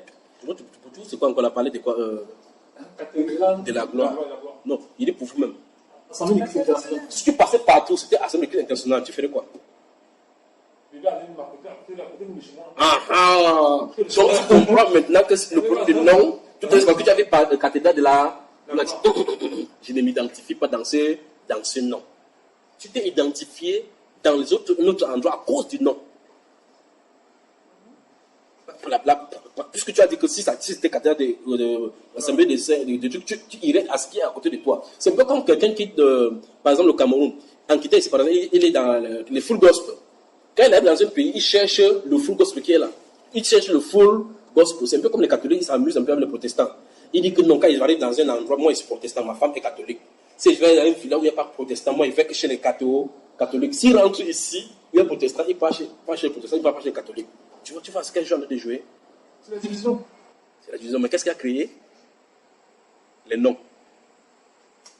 Comment nous dit que la statue va capitulé? Bon, ça c'est le cause profonde. Ouais. Mais je sens des. On va y arriver. C'est toi qui as dit, c'est ton problème avec eux là-bas. Ce que je dit, c'est ce que la Bible dit. L'apôtre Paul a dit que quand l'un dit, moi je suis deux, et l'autre, moi je suis deux, et l'autre deux, n'êtes-vous pas des hommes? Il dit, vous êtes charnel. Tu vois cela? Alors donc, il dit, l'apôtre voulait mettre l'accent que quand vous appartenez à un groupe, en disant que voici mon groupe, il y a un problème. L'apôtre Paul, par cette plume-là, fustigeait le groupe dénominationnel. Le dénominationnisme, c'est ça qu'il fustigeait. C'est pour ça qu'au verset 10 du chapitre 1, il dit, je vous exhorte, je vous encourage à tenir tous un même langage et à ne point avoir des divisions parmi vous. Or, maintenant, tu vois qu'il y a des passages que l'Église catholique prend maintenant, ils ont formé ce qu'on appelle l'écuménisme, où des différentes églises se trouvent à l'intérieur. C'est exactement la Babylonie telle qu'on avait détruite dans Genèse chapitre 11 qui en a été formée. Ils viennent avec leurs différences pour chercher ce qui est commun parmi eux. Ça, il n'y a pas de plus grand mensonge du diable que l'autre là. C'est-à-dire qu'ils disent, évitons nos différences, regardez à ce qui nous unit. Parlons de l'amour. Par conséquent, comme les musulmans parlent de l'amour, les bouddhistes parlent de l'amour, l'autre parle de l'amour, on dit que non, l'amour est le point central. Or, tu ne peux pas dissocier l'amour de la vérité. Tu ne peux pas dissocier l'amour de la sainteté. Tu ne peux pas dissocier l'amour de la parole parce que la parole est amour, la parole est Dieu et Dieu est la parole. Donc, tu peux dire que je vis au milieu des catholiques, avec les protestants et les bouddhistes, il faut que j'arrête de prêcher que je suis le fils de Dieu parce que ça va heurter la sensibilité des musulmans. Tu vois comment on gagne déjà dans la captivité. Pourtant, l'apôtre Paul dit que tenir tous un même langage. Donc, ça veut dire qu'on doit être unanime. Bon, maintenant, le catholique vient à votre réunion, il a son mari. En tout temps, tu es pentecôtiste. Tu sais que celui qui a prier Marie comme ça, c'est un démon. Tu es sur la table pour prier. Quand tu pries, tu trouves un lien comme ça parce qu'il peut envoyer un démon sur toi. En tout temps, le bouddhiste est là-bas, il dit que tu finis ton jour, il plus ça fume, il amène sur toi les sous-marques. 99 sous-marques sortent du ciel comme ça frappe sur ton cerveau en rentrant, tu ne comprends plus rien. En tout temps, là, le bouddhiste, le musulman, ça va dire Allah, il t'envoie le Dieu soleil et la lune. Ça va te chasser quand ça va venir. Vous faites quoi sur la table là? C'est le désordre. Alors, la dénomination donc crée le désordre. D'accord? Bon, maintenant, montre-moi sur la terre l'église du Seigneur. Que Jésus a dit qu'il bâtit. Parce qu'il a dit assurément que je bâtirai mon église. Montre-moi son église. C'est où? Mange donc, frère, comment on mange? Il dit ceci. Depuis que nous sommes de voir, on a vu ce que Jésus appelle par église. Et on a vu que tout ce qui était là-bas, comme avec les plaques, on dit que les plaques n'étaient pas l'église dont le Seigneur parlait. On a admis ça, non? Okay, la question c'est, montre-moi donc l'église du Seigneur, puisqu'il a dit que son église devrait être sur la terre. Et il a dit les portes du séjour du monde ne proviennent point. Et la Bible, quand il vient chercher son église. Donc quand Jésus va venir comme ça, il va regarder dans votre quartier et tout Québec, où est l'église là, où est la plaque là? Le Saint-Esprit passe comme ça, il cherche la plaque, il dit, hé, Michael, l'église là est par là-bas, il enlève la boîte du bâtiment, bam, il part avec. C'est ça, nos frères. Il dit ceci. Quand Jésus va venir, on dit que l'église va venir chercher une église sans tache. Ça veut dire que vous avez intérêt à mettre la peinture et les tôles neuves. C'est pas ça. Hein? Parce que votre église, tu ne vois pas que la peinture est finie, on a intérêt de venir vous contribuer même pour mettre la peinture, vous avez mis. Un frère. Il dit qu'il veut prendre une église sans tache. Ni ride. Regarde. Voilà. Tu as vu ça? Donc, ça veut dire que Pour que Jésus va prendre cette église, il faut qu'on enlève la tâche ici. C'est pas ce qu'il écrit. Dans l'église, Jésus va venir enlever le bâtiment avec le pain, enlever le pain, partir avec, c'est ça? Non. Donc, de quoi il parle?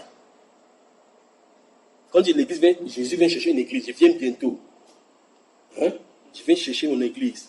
Paul dit dans Éphésiens chapitre 5, vous avez lu dans le verset 28 et suivant, il dit afin de lui présenter cette église, afin de lui présenter. Donc, quelqu'un va porter l'église comme ça là. Que Seigneur, voici l'église. Il dit voici le bâtiment qui est construit. Hein, mon cher? Il va présenter quoi donc? Il était disant que. Où est-ce l'église? L'église, c'est ce qu'on veut. Ah, ça commence à venir. Applaudissons pour lui d'abord. La même pensée, la même esprit. Selon le Seigneur. Donc, tu es maintenant venu à la comparaison, il disait ici. Il dit que elle et moi, on est de la même nature. Donc, les Christ et son église doivent être de même nature, donc le même esprit. Parce que Christ lui donne son esprit. C'est pour ça qu'il lui donne son nom. Quand il prend ses femmes, il lui donne mon nom. Quand Christ prend cette église, il lui donne son nom. L'église porte le nom de Christ. Tu vois cela? Quand quelqu'un le touche, il dit Saul, Saul, pourquoi me persécutes-tu? Qui es-tu, Seigneur? Je suis Jésus que tu persécutes. Quand il parlait dans le Seigneur, Paul t'appelle Jésus. Paul t'appelle Jésus. Non. Quand il a dit je suis Jésus que tu persécutes, Jésus était où? Il a chicoté Jésus. Qu'est-ce que Paul faisait? Non, ça c'est la conséquence. Il dit, il partait faire quoi pour que Jésus dise que c'est à moi que tu fais ça? Les qui? Mais Jésus qui c'est à lui qu'on fait. Parce que si quelqu'un touche ça, c'est comme tu as dit, c'est à moi qu'on fait. Donc c'est ceux-là donc qu'il appelle église. On va faire cette phrase encore visage. Définitivement. Je comprends le temps. Ah, tu comprends maintenant? Rentrons dans Éphésiens. Rentrons dans Éphésiens chapitre 5. Éphésiens chapitre 5. Que Dieu vous bénisse. Bienvenue. Vous avez compris que l'église, c'est ce qu'on a vu l'esprit. La même pensée, selon le Seigneur. Selon le Seigneur. Précisons l'esprit. Ce qui appartient à Christ. Ce qui appartient à Christ, ça c'est encore mieux. Ce qui appartient à Christ. Parce que les bouddhistes ont le même esprit chez eux. Les bouddhistes ont le même esprit. Hein? Donc, Éphésiens chapitre 5. On continue. Nous avons lu le verset 22. Tu avais lu le verset 22, elle a lu le verset 23. On va continuer. On était 5. Verset 22, encore recommençons.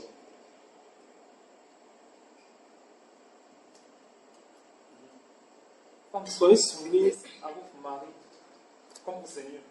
Car le mari est le chef de la femme, comme Christ est le chef de l'Église. Stoppons là-bas. Qui est son corps, dont il est le sauveur. Donc, plusieurs définitions. Donc, l'Église, qui est le chef de l'Église, C'est Jésus-Christ. comme qui est le chef des grâces, sous-chef. Comment tu cherches? Tu veux donner un autre mari à ma femme? On dit que Christ est le chef de l'Église, comme moi, je suis le chef de ma femme. Donc, je suis marié à ma femme comme Christ est marié à son Église. Bon, Christ est le chef de votre Église. Non, mais comment tu baisses la voix? Dis oui ou non? Ok. Il est le chef de l'Église catholique. Non. L'Église protestante. Non. Pentecôtiste. Église réveillée. Les témoins de Jéhovah. Quand il dit pentecôtiste, il dit réveillé. Continuons seulement. Adventiste, il est le chef de là-bas. Non. Les protestants. Les luthériens. Les 5 des derniers jours. Les Christ rassemblés dans les derniers temps. Les entre KO, ils sont sur OK. Jésus qui guérit et bientôt et maintenant même. Le miracle, now. Il est le chef. On dit, il est le chef de son église. Remarque bien que c'est au singulier là-bas. Tu as remarqué que, regarde bien l'église là-bas. Regarde bien. Comme Christ est le chef. C'est le chef de l'Église. C'est au pluriel. Vraiment, hein. C'est au pluriel. Comment tu parles? Quand ton corps ajoute un SS dans les yeux de celui-là. Chef de l'Église. Peut-être sa version a eu mais SS. Continue comme ça. Moi, je vois ça. Regarde. Lis ce qui est écrit. Non, ça c'est l'Église. Lis à haute voix encore. Car le mari est le chef de la femme, comme Christ est le chef de l'Église. Mais l'église là c'est quoi? C'est au pluriel. Donc, ça, c'est Mais donc tu veux donner plusieurs femmes à Christ, Jésus. Donc tu veux dire que Jésus est pour les gars. J'étais donc disant que son église à lui est unique. Tu vois cela? Entre-temps, tu as dit que pour vous, Christ n'est pas votre chef. L'église catholique, Christ n'est pas votre chef. En tout cas, on appelle le pape le chef de l'église catholique. Or, la Bible dit qu'il n'y a pas deux chefs dans une église. Christ est le chef, Christ est la tête, le képhas. Tu comprends cela? Ok. On dit Christ est la tête de l'église, le chef. Le mot qui est là-bas, c'est képhas. Donc, ça veut dire que la tête de l'église, qui est son corps. Et donc, tu vois cela, non? Ici, on définit l'église comme étant un. Le corps de Christ. Christ est le chef de cette église. Et on dit que le plus grave maintenant, c'est que on dit dont il est le sauveur. Donc, l'Église, d'après cette définition, c'est ceux à qui Jésus a accordé le salut. C'est quelqu'un encore. Comme Christ est. Comme Christ est le chef de l'Église. Oui. Qui est son corps. Qui est son corps. Donc, on veut dire l'Église est le corps de Christ. Oui. Et donc, il est le sauveur. Donc, Jésus est le sauveur de l'Église. Stop. Donc, si tu n'es pas sauvé, tu n'appartiens pas à l'Église. Fin de citation. Okay. Donc, l'Église est formée de l'ensemble des sauvés. N'est-ce pas? Fin de citation. Donc, l'Église, Jésus est venu pour sauver l'Église. C'est seulement ceux qui sont sauvés qu'on appelle Église. Donc, si tu dis que tu es chrétien, tu n'es pas sauvé, tu te trompes. Et par conséquent, Jésus n'est pas sauvé, il est venu sauver les bâtiments. Donc, ça veut dire que si Jésus a dit qu'il est venu sauver son Église, il ne peut pas avoir une autre définition de l'Église en dehors de cela. Parce que l'Église, c'est un corps, ce n'est pas un lieu.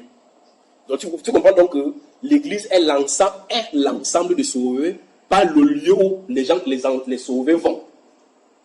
L'Église, c'est vous et moi. C'est nous tous qui sommes sauvés.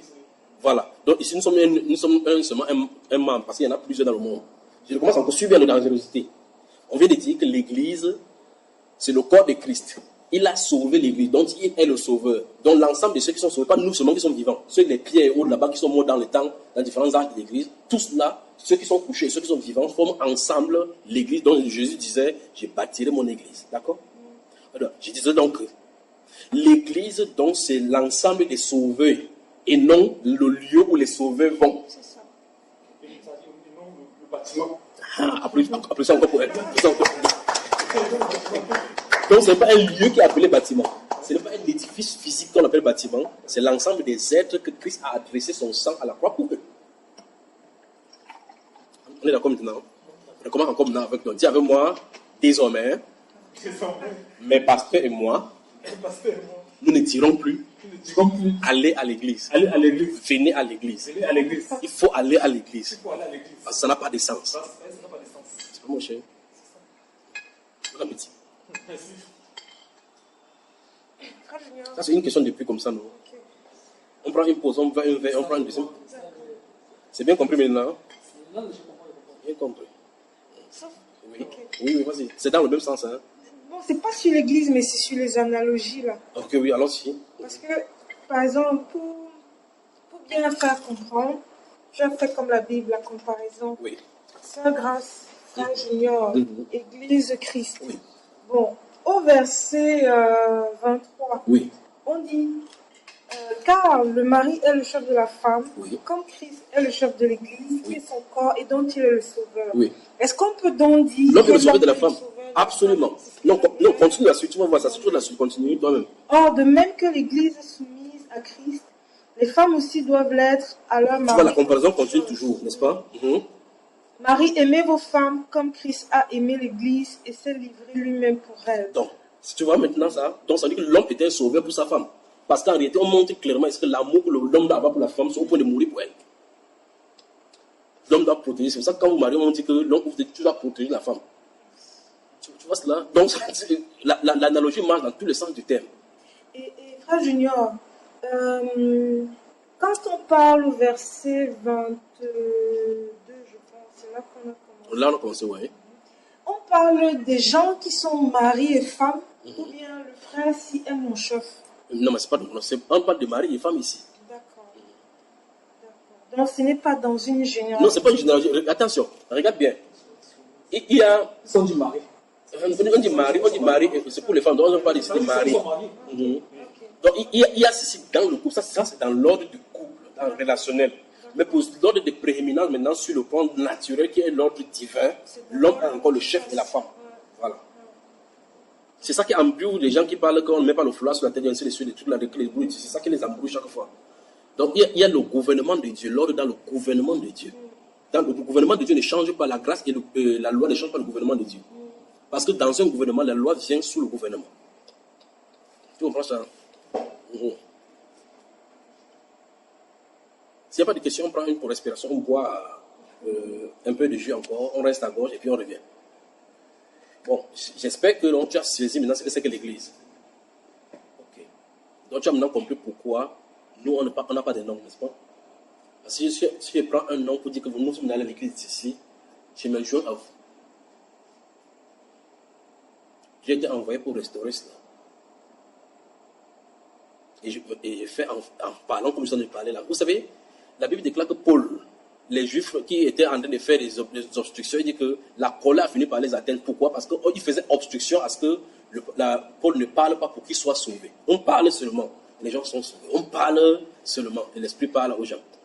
Tu vois cela? Dieu a dit, on a frappé les apôtres, on les a mis en prison, on les a fait sortir au chapitre 5, 4 des apôtres. Les gens sont venus les délivrer, mettre au temple. Il dit, prêchez toutes les paroles de cette vie. Parlez seulement. Donc la restauration est là. Tu vois que même si tu parles maintenant, tu rentres sur Sion maintenant, tu ne peux plus dire que tu n'as jamais compris, n'est-ce pas? Quand tu vas marcher chaque fois sur la plaque là, tu vas voir parler des cathédrales de la foi, tu vas dire que le frère Junior, ça me dérange. Ça ne peut plus te quitter. C'est ça qu'il dit, c'est un message très fort. C'est trop fort.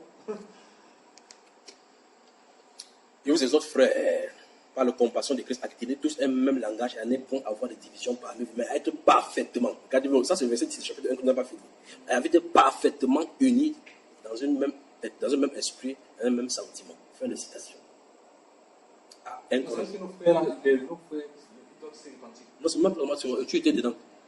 Tu vas faire comment? Dis, moi et mes frères, nous allons nous repentir.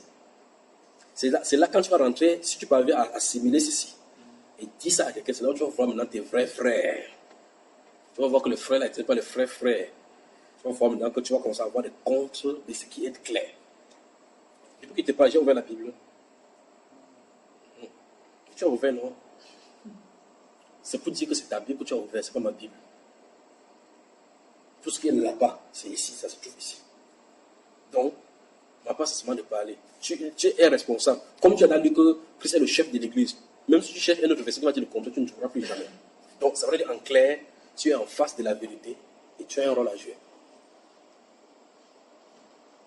Donc, on admet ici que tu as dit devant les sœurs ici et devant le Saint-Esprit que tu ne diras pas que je m'en vais à l'église, non? On se retrouve à l'église dimanche. Non, retrouvons-nous à l'église. Descends à l'église là-bas, tu m'attends là-bas. Donc, on a dit que l'église n'est pas un lieu, n'est-ce pas? Mais je ne sais plus trop le verset, frère Junior, mais je pense qu'il est aussi écrit on se réunit aux assemblées de l'église. Je ne sais pas trop le verset. Mais C'est dans 1 Corinthiens chapitre 11. Ah, d'accord.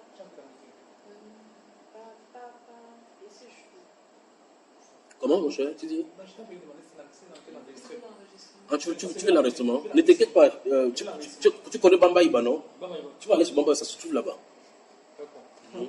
Les dérives de l'église et nos corrections. Voilà. Donc, dans ce 1 Corinthiens chapitre 11, la Bible déclare que quand Paul est venu là-bas à Antioche, il s'est réuni aux assemblées des églises. Parce que les églises se réunissaient. Comme maintenant, regardez, on a convenu que l'église, ce sont des gens qui sont sauvés. Donc, quand ils se réunissent, on dit que l'église se réunit. C'est la réunion de l'église.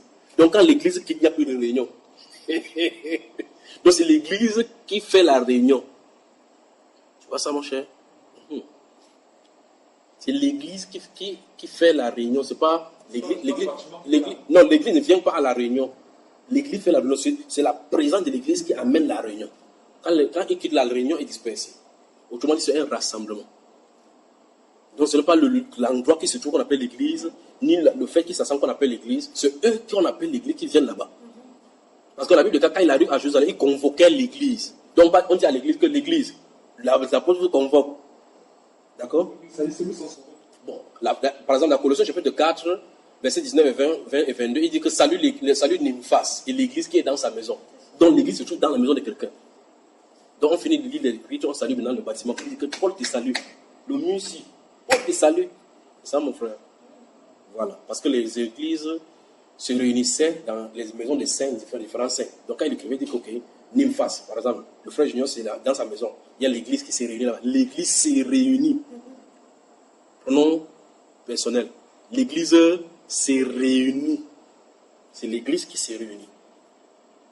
D'accord, mon cher? Que Dieu te bénisse. Maintenant, corrigeons une autre faute maintenant. Il y a d'autres personnes qui ont compris ça jusqu'à un niveau. Mais tu entends, il dit maintenant qu'il y a l'église des maisons. Ça, c'est encore une autre faute qu'il faut corriger. On ne dit pas les églises des maisons. Il n'y a pas l'église des maisons. Parce que c'est l'église qui s'est réunie dans... Je vais te corriger ça maintenant. C'est l'église qui s'est réunie dans les maisons. L'église s'est réunie dans les maisons. Parce qu'on dit saluer Nymphas et l'église qui... C'est pas ce qui est écrit. Qui est dans sa maison. Donc c'est l'église qui est dans sa maison. Il n'y a pas l'église des maisons. Comme on dit, non, sortez des dénominations pour être dans l'église des maisons. Il n'y a pas l'église des maisons. Ça ne se trouve pas.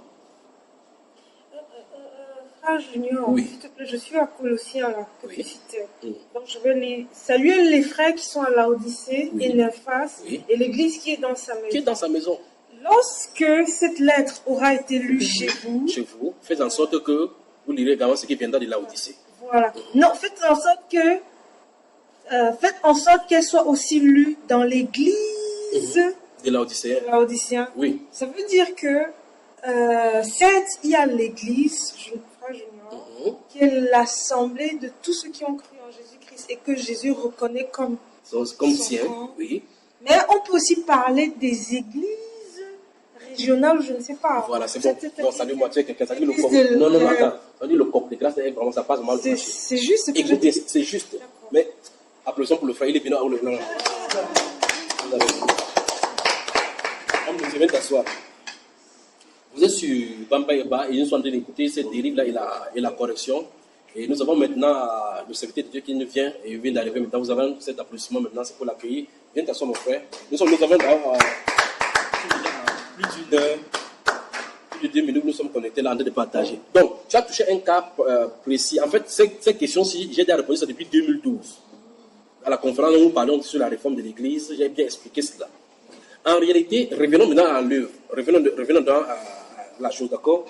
Ou rentrons dans le livre. Donc, tu as bien lu, si tu as bien suivi sa question. Lorsqu'elle a lu Colossiens chapitre 4, elle a lu que Paul l'apôtre écrit au Colossiens, il dit saluez Nymphas et l'église qui est dans sa maison. Il dit quand cette lettre, après avoir lu cette lettre-ci, faites en sorte que aussi ça soit lu chez les Laodicéens, d'accord, à l'église des Laodicéens. Elle pose la question, donc certes, comme Christ a l'église qui est l'ensemble de ceux qui sont sauvés, il y a aussi l'église, elle dit c'est là où elle avait l'ambiguïté régionale ou quoi. Et c'est justement ce que la Bible enseigne.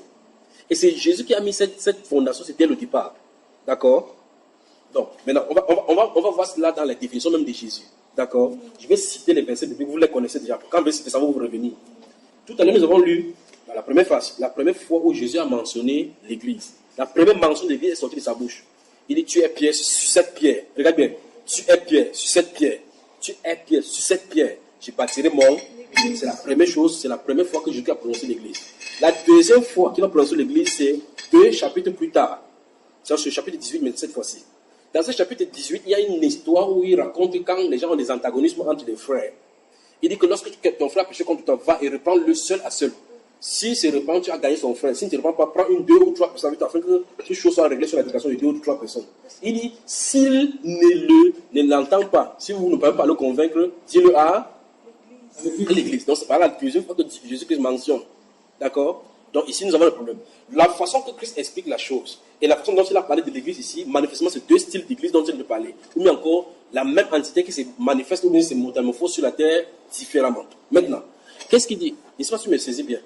Tu entends ça ou tu me comprends, mon cher? Parce qu'il vient de saisir tes pensées, tu étais hors d'ici. Qu'est-ce qui se passe, frère? Je sais justement, tu vois, question de parler, j'ai vu quelque chose passer devant de lui comme ça, c'est à partir de où je l'ai attrapé et puis il est ramené ici. Je vais ramener. Prends un peu un jeu encore, prends un peu. Bon ami, mon frère. Tu vois, quand il prêche, je fais l'effort que ça pénètre bien. Quand je vois ça, la pensée se promène, quand je veux ça sortir là maintenant. J'étais loin d'ici. Bon, c'est revenu maintenant, je peux aller maintenant. Voilà, j'étais disant ceci. Dans Matthieu chapitre 16, Jésus parle de « je bâtirai mon église ». Cette église-ci est l'ensemble, comme on a lu là, l'ensemble de tous ceux qui sont sauvés qui lui appartiennent. Voilà ça maintenant. Or, au chapitre 18, il a d'expliquer que si vous avez un problème, si un problème avec toi, je viens vers toi, que frère, pourquoi tu m'as fait telle chose? On essaie de se parler entre nous. Si on règle le problème entre nous, c'est bon. Personne n'a plus jamais entendu. C'est-à-dire que toi et moi, on a un problème, toi et moi, on a un problème, et puis sortez. Allez, dégagez. Rapidement, sortez. Alors, donc, soyez concentrés, c'est pour ça que quand il parle, il ne veut pas que quelqu'un qui part dans le champ. Donc, quand Jésus dit, si vous avez un antagonisme entre vous, Paul va expliquer plus tard que c'est déjà un problème qu'il y ait des antagonismes entre les croyants, d'accord? Donc, maintenant, quand il dit, si toi et moi on a une situation, on part, on règle ensemble. Si cette situation est réglée, c'est que c'est bien au milieu chrétien. Grosso modo, c'est ce que Jésus veut dire. Mais si on ne parle pas s'entendre, il ne peut pas prendre le frère Francis, il prend un autre frère, pourquoi on part vers toi que frère?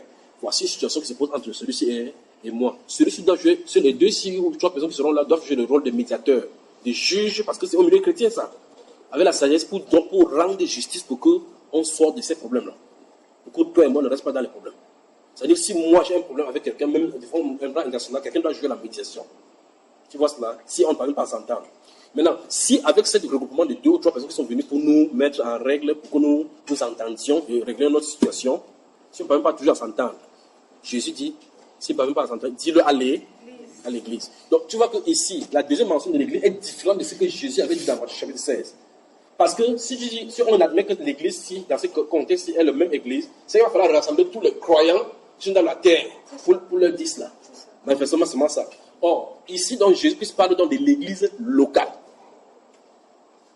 Tu vois la situation, non? Donc, il y a l'église de la locale. Et donc, Jésus, la Bible parle donc de deux styles de l'église. Enfin, l'église, je crois que c'est pas bien d'utiliser la théologie, deux styles d'église. De l'église et qui se manifeste sur la terre selon la morphologie géographique. Selon la répartition géographique. C'est pour ça que tu vas voir maintenant Paul à l'église de Corinthe, à l'église qui est à Thessalonique, l'église à Philippe, aux églises, mais cette fois-ci c'est au pluriel, aux églises de la Galatie, aux églises de la Judée, à l'église d'Antioche, à l'église de Philadelphie, à l'église de Laodicée, à l'église de Thyatire, de Smyrne, d'Éphèse, tu vois. Lorsque c'est écrit, pour le cas de Judée, c'est au pluriel. Pour le cas de la Macédoine, c'est au pluriel. Pour le cas de Galatie, c'est au pluriel. Donc le fait que l'église est utilisée, c'est tout notre enseignement là-dedans. Mais si on a dit que le Saint-Esprit a fait que tu ramènes ça parce que c'est justement, tu as raison. C'est vraiment dit quoi concrètement? Je vais citer les espaces bibliques. Maintenant, citons concrètement maintenant sur la terre. Nous sommes au Cameroun. Douala, c'est une localité.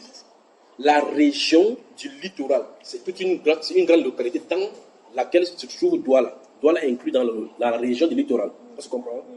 Donc, dans le littoral, il y a le Mungo, il y a le Sandaga maritime, d'accord? Il y a le Fouri, il y a encore le Gam, c'est ça, non?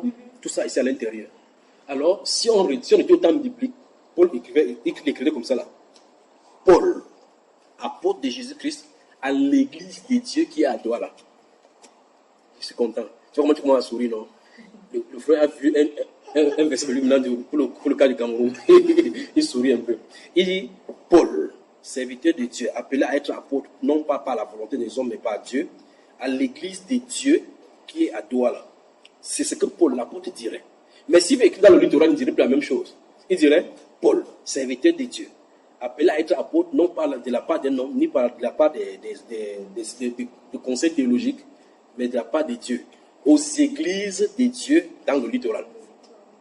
Tu as vu cela? S'il veut écrire au centre, il va dire aux églises de Dieu dans le centre, aux églises de Dieu dans la Damora. Mais s'il veut parler de Ngaoundé, il va dire l'église de Dieu qui est en Ngaoundé. S'il veut parler de Yaoundé, il va dire l'église de Dieu. C'est pour ça qu'il y a même les fausses prières que les gens font ça va de compte. Que prions, oh Seigneur, nous prions pour l'église du Cameroun. Ça n'a pas de sens. Il n'y a pas l'église au Cameroun, il y a les églises au Cameroun. Tu vois cela? Tu ne peux pas dire que Seigneur, je prie pour les églises, pour les églises de Douala. Il n'y a pas les églises à Douala. Regarde bien, je suis bien. Il n'y a pas les églises à Douala, il y a l'église à Douala. Il n'y a pas l'église dans le littoral, il y a les églises dans le littoral. Ça veut dire que, d'après le Saint-Esprit, l'église est répartie géographiquement selon la localité. Tu vas suivre maintenant? Tu vas suivre? Regarde, le Cameroun est formé de plusieurs régions. Tu comprends ça? Et dans chaque région, il y a plusieurs églises. Et dans l'ensemble de cela forme donc les églises du Cameroun. Il y a les églises au Cameroun. C'est pour ça que tu entends les églises dans la Judée, les églises de la Macédoine, parce que la Macédoine était formée de plusieurs localités. Mais comme Éphèse est une petite localité, on dit l'église au singulier cette fois-ci d'Éphèse. Mais quand on va parler de l'Asie, on ne doit pas dire l'église, il ne doit pas dire que l'église d'Asie. Parce que l'Asie, dans l'Asie, il y a 7 églises. Il y a Éphèse, Smyrne, Philadelphie, Thyatire, Laodicée et autres là. Tu vois ça? Parce que si dit l'église d'Éphèse, ça n'a pas de sens. Parce qu'Éphèse, il y avait 7 localités, typiquement, où il y avait les enfants de Dieu là-bas. Tu m'as suivi, mon frère? Bon, ça veut dire concrètement, c'est ce que Christ dit, c'est que si dans le littoral, dans le Douala où nous trouvons maintenant, tout ce qu'on a de faire là comme ça, s'il n'y a pas un sauveur, un seul, il n'y a pas d'église là-bas. Tu m'as suivi là? Tu vois, dans le littoral, on dit souvent que Douala est une ville cosmopolite à plus de 2 millions d'habitants. Je dis bien, supposons que dans les 2 millions d'habitants, maintenant qu'à l'instant où on est de parler, qu'il y ait 2 millions de personnes reparties dans le Douala comme ça, et que, supposons que c'est toi seul qui soit l'enfant de Dieu, qui soit ici, tu prends ton bus, tu sors de là, tu pars. Quand Dieu regarde Douala, il n'y a plus d'église. Pas comment? Parce que l'église n'est pas un lieu. C'est la personne qui est là-bas, qui est sauvée, qui est là-bas. Ça veut dire que, une fois de plus, si on prend cet exemple, ça veut dire qu'à Douala, si on prend encore cet exemple, si toi seul tu es le seul chrétien, parce qu'il y a ce que les gens appellent par chrétien, est-ce que Dieu lui connaît?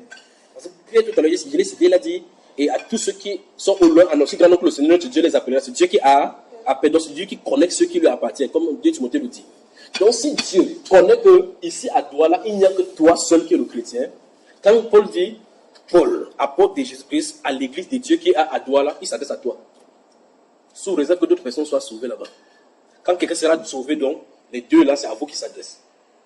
Ça se pose, tu me suis, frère? Voilà. Ça se pose que quand Paul envoie une lettre à Timothée, il arrive à Corinthe. Il y a les gars de la synagogue, avant que Paul ne vienne prêcher là-bas, il y a des synagogues là-bas, non? Il y a des synagogues où on lisait la Torah, non? Quand la Bible parle à l'église qui est là-bas, ça n'a rien à voir avec les gens qui lisent la Torah. Ils vont lire la Torah, finir de sortir. Ça ne les concerne pas, parce que Dieu ne le connaît pas comme membre de l'église. Or, maintenant, avec ce que je suis en train de prendre, si toi, si tu es le seul chrétien, tu prends ton bus là maintenant, tu sors, tu traverses au niveau des poubelles, c'est là-bas qu'il y a la séparation entre le littoral et le sang. Tu entres dans le sang comme ça, bam! Dieu regarde comme ça, il n'y a plus d'église dans le littoral, dans Douala. Donc, elle est comme ça, sur la terre, c'est l'obscurité là-bas. Parce que c'est toi qui es censé la lumière. Donc, c'est que tu as la responsabilité des autres. Oh, maintenant, si tu parles comme ça un dimanche, et que tous les autres chrétiens avaient les gens qui parlent à l'église dimanche, dans ce qu'on voit, c'est je veux chanter pour Jésus, Jésus ne les connaît pas. C'est toi ce qui connais comme étant son enfant. Tu comprends comment c'est grave? Donc, finalement, quand on lit la Bible avec la lunette et des pensées d'aujourd'hui, quand on dit aux églises, c'est pour ça qu'on fait ces fautes-ci, qu'aux églises du doigt là, parce que quand tu dis comme ça, tu dis que non, il y a des témoins de Jéhovah là-bas, il y a des chaussures là-bas, c'est pas là les églises, c'est toi qui appelles ça comme ça. Dieu lui n'appelle pas ça, parce qu'il appelle les églises, l'église, ceux qui sont sauvés. Donc tu peux même faire comme ça que peut-être la seule personne qui sont sauvée, c'est à l'intérieur de l'église catholique se trouve. Il est là comme ça là. Le Seigneur fait comment? J'ai pris pour ton église, oh Dieu de gloire. Il a l'église chaque jour. Mais c'est là-bas qu'il se trouve. Jésus est comme ça. Après tu entends passer que je suis le fils de Dieu. Je règne en haut. Tu dis, ah bon, hein? Tu règnes en haut, il ne te connaît pas. Mais plutôt, son enfant se trouve dans l'église catholique. Or, je suis de dire ça parce que nous, quand nous regardons cela, nous disons que l'église, l'assemblée de Dieu est là-bas. L'assemblée chrétienne là-bas, ça c'est l'assemblée de telle personne. Ou de grand homme de Dieu qui a le plus grand tour de chrétien là-bas. C'est toi qui dis ça. Parce que gardons dans l'esprit, le Seigneur a ces deux paroles qui servent des sceaux. Le Seigneur connaît ceux qui lui appartiennent. Deuxième chose, quiconque appelle le nom du Seigneur qui s'éloigne de lui, qui te voit les deux fondations. C'est pour ça que la sœur classe a mis tout là-bas. Il y a le truc au-dessus de ton cœur. Mais ça avait été, pourquoi faire autrement? Tu m'as suivi, mon cher? Ok, donc pour répondre à ta question, il y a deux. L'église que Jésus bâtit, c'est l'ensemble des croyants. Parce qu'il a dit, dans Jean chapitre 6, verset 36, il dit que la volonté, je suis descendu sur la terre pour faire la volonté de mon Père. Et il dit, la volonté de mon Père, c'est que je ne perde aucune brebis de ce qu'il m'a donné. Aucun de ceux qu'il m'a donné. Et je dois ressusciter le dernier jour. Et donc, dans cette parole, Jésus montre clairement que ça s'étendrait dans une période où d'autres personnes mourront. Les gens qui vont souvent mourir disent, je l'ai ressuscité au dernier jour. Donc, ça dit qu'il savait que, non, que ça passe sur toi, des choses qui se passent dedans. Oui, que la chair de poulet. Non, ne sert même pas, ne cherche pas, c'est vraiment le coquetier, je connais ça. Donc, Jésus dit, je bâtis, non, il dit ici, la volonté de mon Père, c'est que je ne perde rien de ce qu'il m'a donné. Donc, quand il est descendu du ciel, au ciel, Dieu lui a dit, comme tu descends là, prends-moi celui-ci. Je veux que je me les ramène ici. Il dit, oui, Père, je descends pour faire, oh Dieu, ta volonté. Donc, quand il descend, il dit que comme je fais comme ça, Dieu ne veut pas qu'il perde une personne. C'est ce qu'il a dit. Et donc, il dit, et que je les ressuscite au dernier jour. Donc, par cette parole, il montre que d'autres personnes vont mourir jusqu'à ce que le dernier va trouver qu'ils seront morts. Mais il va les prendre toujours. Tandis que, qu'ils sont vivants ou qu'ils sont morts, ils sont pour lui, pour l'éternité. Et donc, s'il dit donc ça, quand Jésus dit, j'ai bâti mon église, il tient en compte ceux qui sont couchés depuis. Et ceux qui sont vivants du mort, ils reviennent. C'est ce que Paul dit dans 1 Corinthiens 15, je me sens vraiment bien là maintenant. Au verset 50, il dit, je vous dis un mystère, nous ne mourrons pas tous, mais tous nous serons changés. En un clin d'œil, en un signal. Il dit, c'est un mystère. Nous ne dévancerons pas ceux qui sont morts. Donc il a dit, lui il a dit ça. Ils sont vivants. Après il est finalement s'est couché aussi. Donc, il y a des gens qui lisent, comme je suis dit là maintenant, je vais citer verset. Si Dieu ne vient pas, Jésus ne vient pas Jésus à ce moment, c'est moi aussi, je vais me coucher aussi comme eux, dans la même attente, dans la même espérance. Et la personne qui va dire, jusqu'à ce qu'il y aura une personne sur la terre au moins, qui va lire ce verset en lisant, il va venir le prendre. Mais il dit, la condition de ceux qui sont couchés depuis longtemps et ceux qui seront là vivants, ça ne doit pas différer. Qu'est-ce que ça veut dire? C'est tous ces gammes-là, de ces personnes au courant de ce qui appelle donc l'église du Seigneur Jésus-Christ qui est son corps. Donc il y a un corps, une partie du corps de Jésus-Christ couché et l'autre corps qui marche physiquement. Mais il n'y a aucun des démembrements qui est inerte. C'est-à-dire que ceux qui sont couchés et ceux qui sont vivants, non, c'est un corps mystique, c'est pas un corps physique. C'est pour ça que tu ne peux pas, quand tu entends on dit, on a fermé l'église, le Coran a fermé l'église, ça n'a pas de sens. Tu ne peux pas fermer l'église, c'est parce qu'il a dit les portes du séjour des morts, des profondeurs pour le contraire. Mais on a fermé chez vous, vous partez là-bas le masque, non? Comment tu fermes non, comme si tu étais le grand prêtre. On n'a pas fermé chez vous là-bas, parce que vous ne faites pas le rassemblement. Donc on a fermé votre...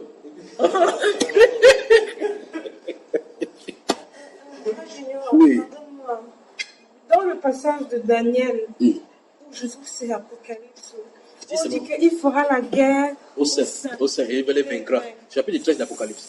Ce n'est pas l'église là-bas. Non, ce n'est pas l'église. C'est Israël. Non, ça n'a rien à voir avec cela.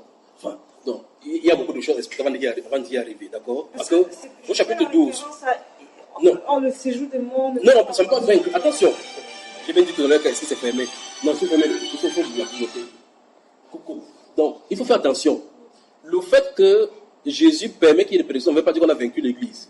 Puisque dans l'Apocalypse, dans le chapitre 2, où il adresse des différentes félicitations à différentes églises, il dit à l'église de la Philadelphie, que tu n'as pas eu de puissance, mais tu as tenu ferme à ma parole. Tu as vu cela? Il dit que tiens ferme. Il dit, je te soutiendrai pendant le moment de tentation qui vient sur la terre pour éprouver la terre. Donc celui qui permet, c'est son programme à lui. Tu vois cela? Il dit que tiens ferme.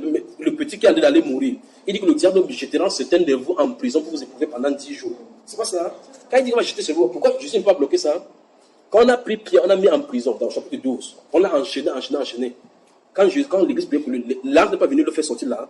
Bon, maintenant, avant qu'on le mette en prison, on n'avait pas tué Jacques. Quand on a tué Jacques, je ne voyais pas. Quand on a tué Étienne, quand on voulait tuer Étienne, le premier martyr, quand on tapait, n'est-ce pas, Jésus était debout observant la scène. Ça l'empêchait de le faire. Donc, ça veut dire que le fait qu'on ait tué Étienne, ce n'est pas une victoire qu'ils ont obtenue. Tu comprends? Ils accomplissent seulement, comme Jésus dit, achevez donc la mesure de votre Père. D'accord? Comme Jésus a dit, les portes du Seigneur ne préviendront pour aucune. Satan n'a jamais aucune victoire sur l'église. Jamais. Parce que pour qu'il ait la victoire sur Jésus-Christ, sur l'église, il faut qu'il ait la victoire sur Jésus.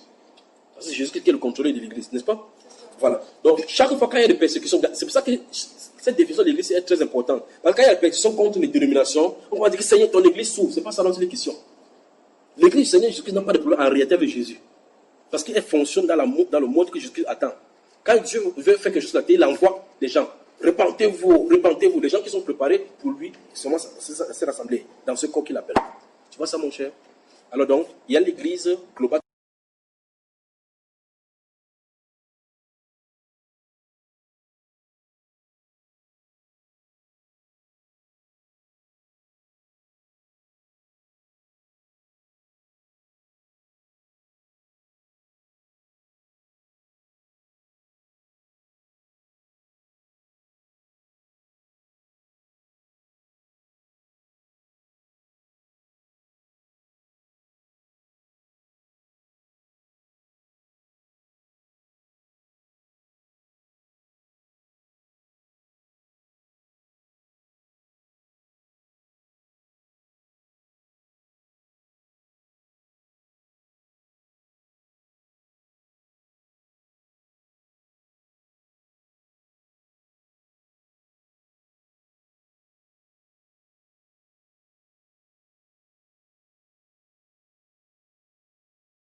Au pluriel.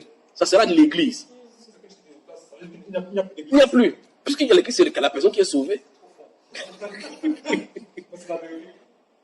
Ça me fait autrement. C'est ça qui est dit. Donc, tu remarques bien, je garde à l'esprit que ce n'est pas le nombre de croyants qui fait qu'on va ajouter S, parce que nous ajoutons S à tort et à travers. Je parle selon quand Dieu regarde avec sa loupe, c'est qu'il a conçu. L'église, ce sont les êtres humains pour qui il a sauvé. Et il dit que sur la terre, elle couvre un royaume. Elle couvre un territoire. Elle couvre des territoires. Donc, quand un chrétien est dans une zone comme Douala, quand Christ regarde l'autorité de cette zone-là, c'est lui qui Dieu Christ connaît. Donc, ça veut dire que c'est l'autorité. Parce que l'autorité, chaque personne est déterminée. Ton autorité est limitée par les zones que tu te trouves. Le chef de ce quartier n'ira pas commander le chef de notre quartier. Tu me suis, n'est-ce pas? Voilà. Le gouverneur du littoral, il peut traverser la frontière du littoral pour dire que, oh, au centre là-bas, gouverneur votre route. C'est quand même curieux. Vous comprenez ces choses. Comment dans l'église, on ne comprend pas. Donc, quand il dit à l'église de Dieu qui est à Corinthe, la ville de Corinthe, c'est que la dit est limitée. Si vous regardez sur la carte, vous demandez la ville de Corinthe au port oriental là-bas de la Grèce, vous remarquez effectivement que c'est une petite zone comme ça. À cette zone-là, il s'adresse aux chrétiens qui se trouvent là-bas. Tu m'as suivi, mon frère? Voilà. Donc maintenant, ce n'est pas le nombre, il faut réfléchir, j'insiste sur ça. Ce n'est pas le nombre de personnes qui sont là-bas qui fait qu'on met soit S, soit c'est parce que ici, c'est le nombre de dévots de dénomination qui fait que vous dites que les églises. Quand vous allez voir quelqu'un, il faut que les églises se réunissent ici à Douala pour prier. Parce qu'il dit que les églises, n'avez pas dit que les églises pentecôtistes, les églises catholiques, les églises ici, on a montré que tout ça, que ça c'est un mensonge. Donc Dieu, lui, c'est pour ça qu'il dit, quand cette lettre sera lue, fait en sorte que ceux les églises des Laodicéens, tu vois ça, pardon, l'église qui est à Laodicée. Et quand tu vas voir la façon qu'on a appelé ça ici, tu vois l'Apocalypse, on dit que à l'église de Laodicée. Il y a un endroit où on a appelé l'église de Laodicée au pluriel et un autre endroit où on a appelé au singulier. Nulle part on a appelé Éphésiens au pluriel et un temps au singulier. Chaque fois qu'on va parler de la Judée, que ce soit dans 2 Thessaloniciens, dans le livre de l'Apocalypse et dans le livre des Actes des Apôtres, on va toujours parler Judée au pluriel, les églises de la Judée. Quand on va parler d'Antioche, c'est l'église. Quand on va parler de Jérusalem, c'est l'église. Des Thessaloniciens, c'est l'église. Quand on va parler de Macédoine, si tu regardes bien Galates chapitre 1, et tu regardes 1 Corinthiens chapitre 16, au chapitre 16, verset 1 à 4, il dit que voici les exhortations, il dit que pour ce qui concerne à la collecte en faveur des saints, agissez vous aussi comme je l'ai ordonné. En écrivant comme ça, il n'est pas écrit sur l'église. Parce que lui ne peut pas faire la faute. En écrivant, il a écrit sur la collecte. Il dit, agissez vous aussi comme je l'ai ordonné aux églises de la Galatie. Il ne dit pas à l'église de la Galatie. Aux églises de la Galatie. Parce que la Galatie est comme le littoral, donc comme la région du littoral. Et là, il écrit à Corinthe, qui est une petite ville, que la même chose que je vous ai écrit là-bas, agissez comme j'ai écrit dans le littoral, dans les églises du littoral. Tu vois, mais peut-être écrit dans une localité comme par exemple à Bomba. Tu vois cela, parce que c'est une localité, il dit que agissez. Oui, non, il va le plus tard. Il s'adresse aux personnes qui sont chrétiennes là-bas dans cette localité-là. Il dit que pour que vous faites vos collègues, faites aussi agissez comme j'ai organisé, comme j'ai dit pour tous ceux du centre. D'accord? Mais le problème, c'est que quand tu vas voir S sur l'église, sache que c'est une province. Gardons le mot province maintenant, pour que tu comprends. Donc, les églises s'appliquent aux provinces. D'accord? L'église au singulier, de façon locale, s'applique à une localité bien déterminée, qui est plus réduite que la province.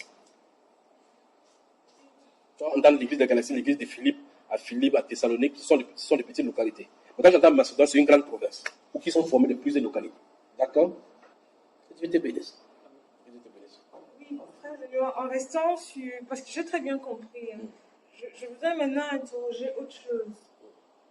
Est-ce que chaque église locale, on va dire ça, oui. Est-ce qu'il est prévu dans le plan de Dieu, ou alors est-ce que c'est scripturaire de penser que chaque église locale a une âme, je ne sais pas comment l'exprimer, a une, ou alors est-ce qu'on va dire une mission, de sorte que, quoique elles soient toutes soumises à Jésus-Christ, elles aient la doctrine du baptême, de tout ça. Mais est-ce qu'on peut dire que chaque église a une identité? Je ne sais pas. Je ne sais pas si ta soeur, quand elle était ici, elle devait être farottée même. Un peu ça, tu vois encore un peu. Tu as des très bonnes questions. Merci, Frère Junior. En réalité, c'est ce que la Bible nous révèle. C'est ce que la Bible enseigne. Si tu prends les épîtres de Paul aux différentes églises, tu vas voir que les orientations sont totalement différentes. Voilà. Si tu prends justement ce que Jésus-Christ écrit, quand il dit à Jean qu'il écrit, envoie-le dans cette église, les orientations sont différentes. En tout cas, avant d'entrer dans la Bible, regardons ça sur le plan physique. Nous sommes au Cameroun. Prenons les gouverneurs des 10 régions. L'autorité qu'exerce le gouverneur du centre, du littoral, n'est pas identique à ceux qui exercent dans le sud-ouest actuellement, le nord-ouest et le nord du pays. Parce que ceux qui sont au nord, au sud-ouest et au nord-ouest, ils souffrent le chaud et le froid. Ça se passe qu'ils ne peuvent pas dormir en toute quiétude. Parce que le territoire est en danger. C'est ce que les ordres et la focalisation est sur leur territoire. Et par conséquent, la mission ne peut pas être identique à celui qui est à Swallow, dans le centre, la région du centre, il n'y a pas de vérité. Il n'y a pas de problème. Tu vois un peu cela? C'est-à-dire les enjeux là sont différents. Ça veut dire quoi concrètement? Quand tu regardes Éphèse, quand tu vois, tout à l'heure nous avons l'Éphésiens chapitre 5. Vous remarquez au chapitre 6, il va commencer, après avoir donné les exhortations pour les enfants, les parents et surtout avec les serviteurs, il va dire que tenez ferme, prenez à vos rangs ceci, car nous ne devons pas lutter contre la chair et le sang, contre les dominations, contre les autorités, le prince de ces mondes, et ainsi de suite, contre les esprits méchants dans les lieux célestes. C'est la seule église à qui il a référé le combat spirituel en catégorisant les anges déchus en 4 catégories qui ont leur influence sur la terre et sur la planète. Tu sais pourquoi? Si tu regardes bien cette Éphèse-là, tu lis Actes chapitre 19. Paul était dans là-bas, il y avait un offert qui faisait la tente des grandes déesses, Diane, la Diane des Éphésiens. On dit que son simulacre était tombé du ciel. Ça veut dire que c'est un endroit où il y avait un haut lieu puissant de la reine du ciel.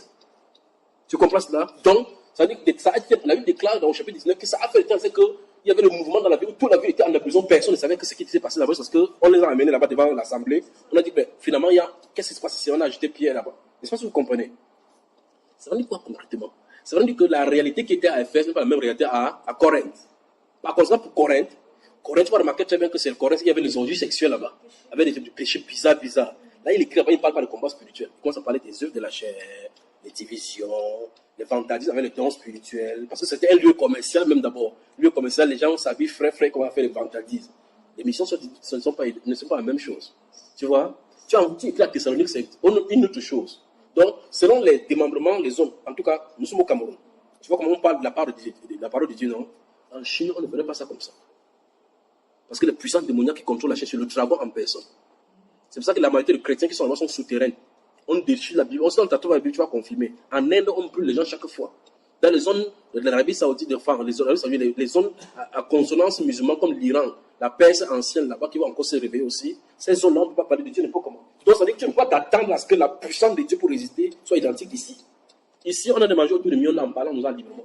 Si c'était là-bas, on ne peut pas parler à haute voix comme ça. De peur que ton voisin entende qu'on a parlé de Jésus, on a entendu Jésus 2 fois. Vous avez compris? Donc, en aucun cas, et ce n'est pas seulement pour cette époque-ci, la Bible nous montre que la répartition des chrétiens sur la terre n'ont pas les mêmes missions. C'est pour ça qu'il y a certains chrétiens qui ne vont pas comprendre ce qu'on appelle le combat spirituel, parce qu'ils n'ont pas peut-être vécu là où il y a les démons. Quand tu as vécu où tu es dans un endroit, tu vois un arbre, ça se passe à côté de toi, tu vas comprendre qu'il y a des esprits méchants qui arrivent et qui habitent. Mais d'autres, quelqu'un qui n'a jamais expérimenté ces choses, comme certains blancs qui n'ont jamais vu, ils vont dire que non, ça c'est la puissance, il a le parano. C'est un parano, on va t'amener dans les hôpitaux psychiatriques, parce qu'il ne connaît pas. Mais qui reste là, et que le verre comme ça tombe, après ça tourne, ça va, il va dire, quelque chose n'arrive pas. Il va vouloir expliquer scientifiquement, ça n'a pas marché, il va commencer à dire que non, c'est sûr que j'ai des hallucinations. Donc, les réalités ne peuvent pas être identiques. Donc, tu as effectivement raison. Les églises réparties sur la terre sont faites avec des missions différentes par rapport aux besoins du Seigneur qui est là-bas et par rapport aux résistances des ténèbres qui s'y trouvent. Amen. Amen. Toute question biblique a une réponse biblique. Tu n'as pas mangé de poisson. Il est plein de la part. Tu as touché du riz. J'ai tout mangé. Vous avez vu ce qu'il a mangé depuis là, non? J'ai mangé la parole. Ah, c'est la parole. Posez une question. Moi, j'ai. Quand tu me vois écrire là, je On pose. Au fur et à mesure, quand on parle de questions, on revient. Qui les puisse d'abord sa part? Il n'y a pas de problème.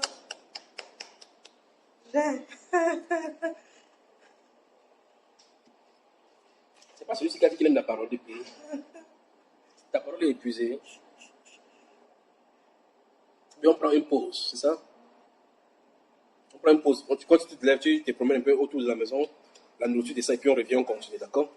Une pause s'impose et qui s'oppose à la pause s'expose à une dose. À tout à l'heure.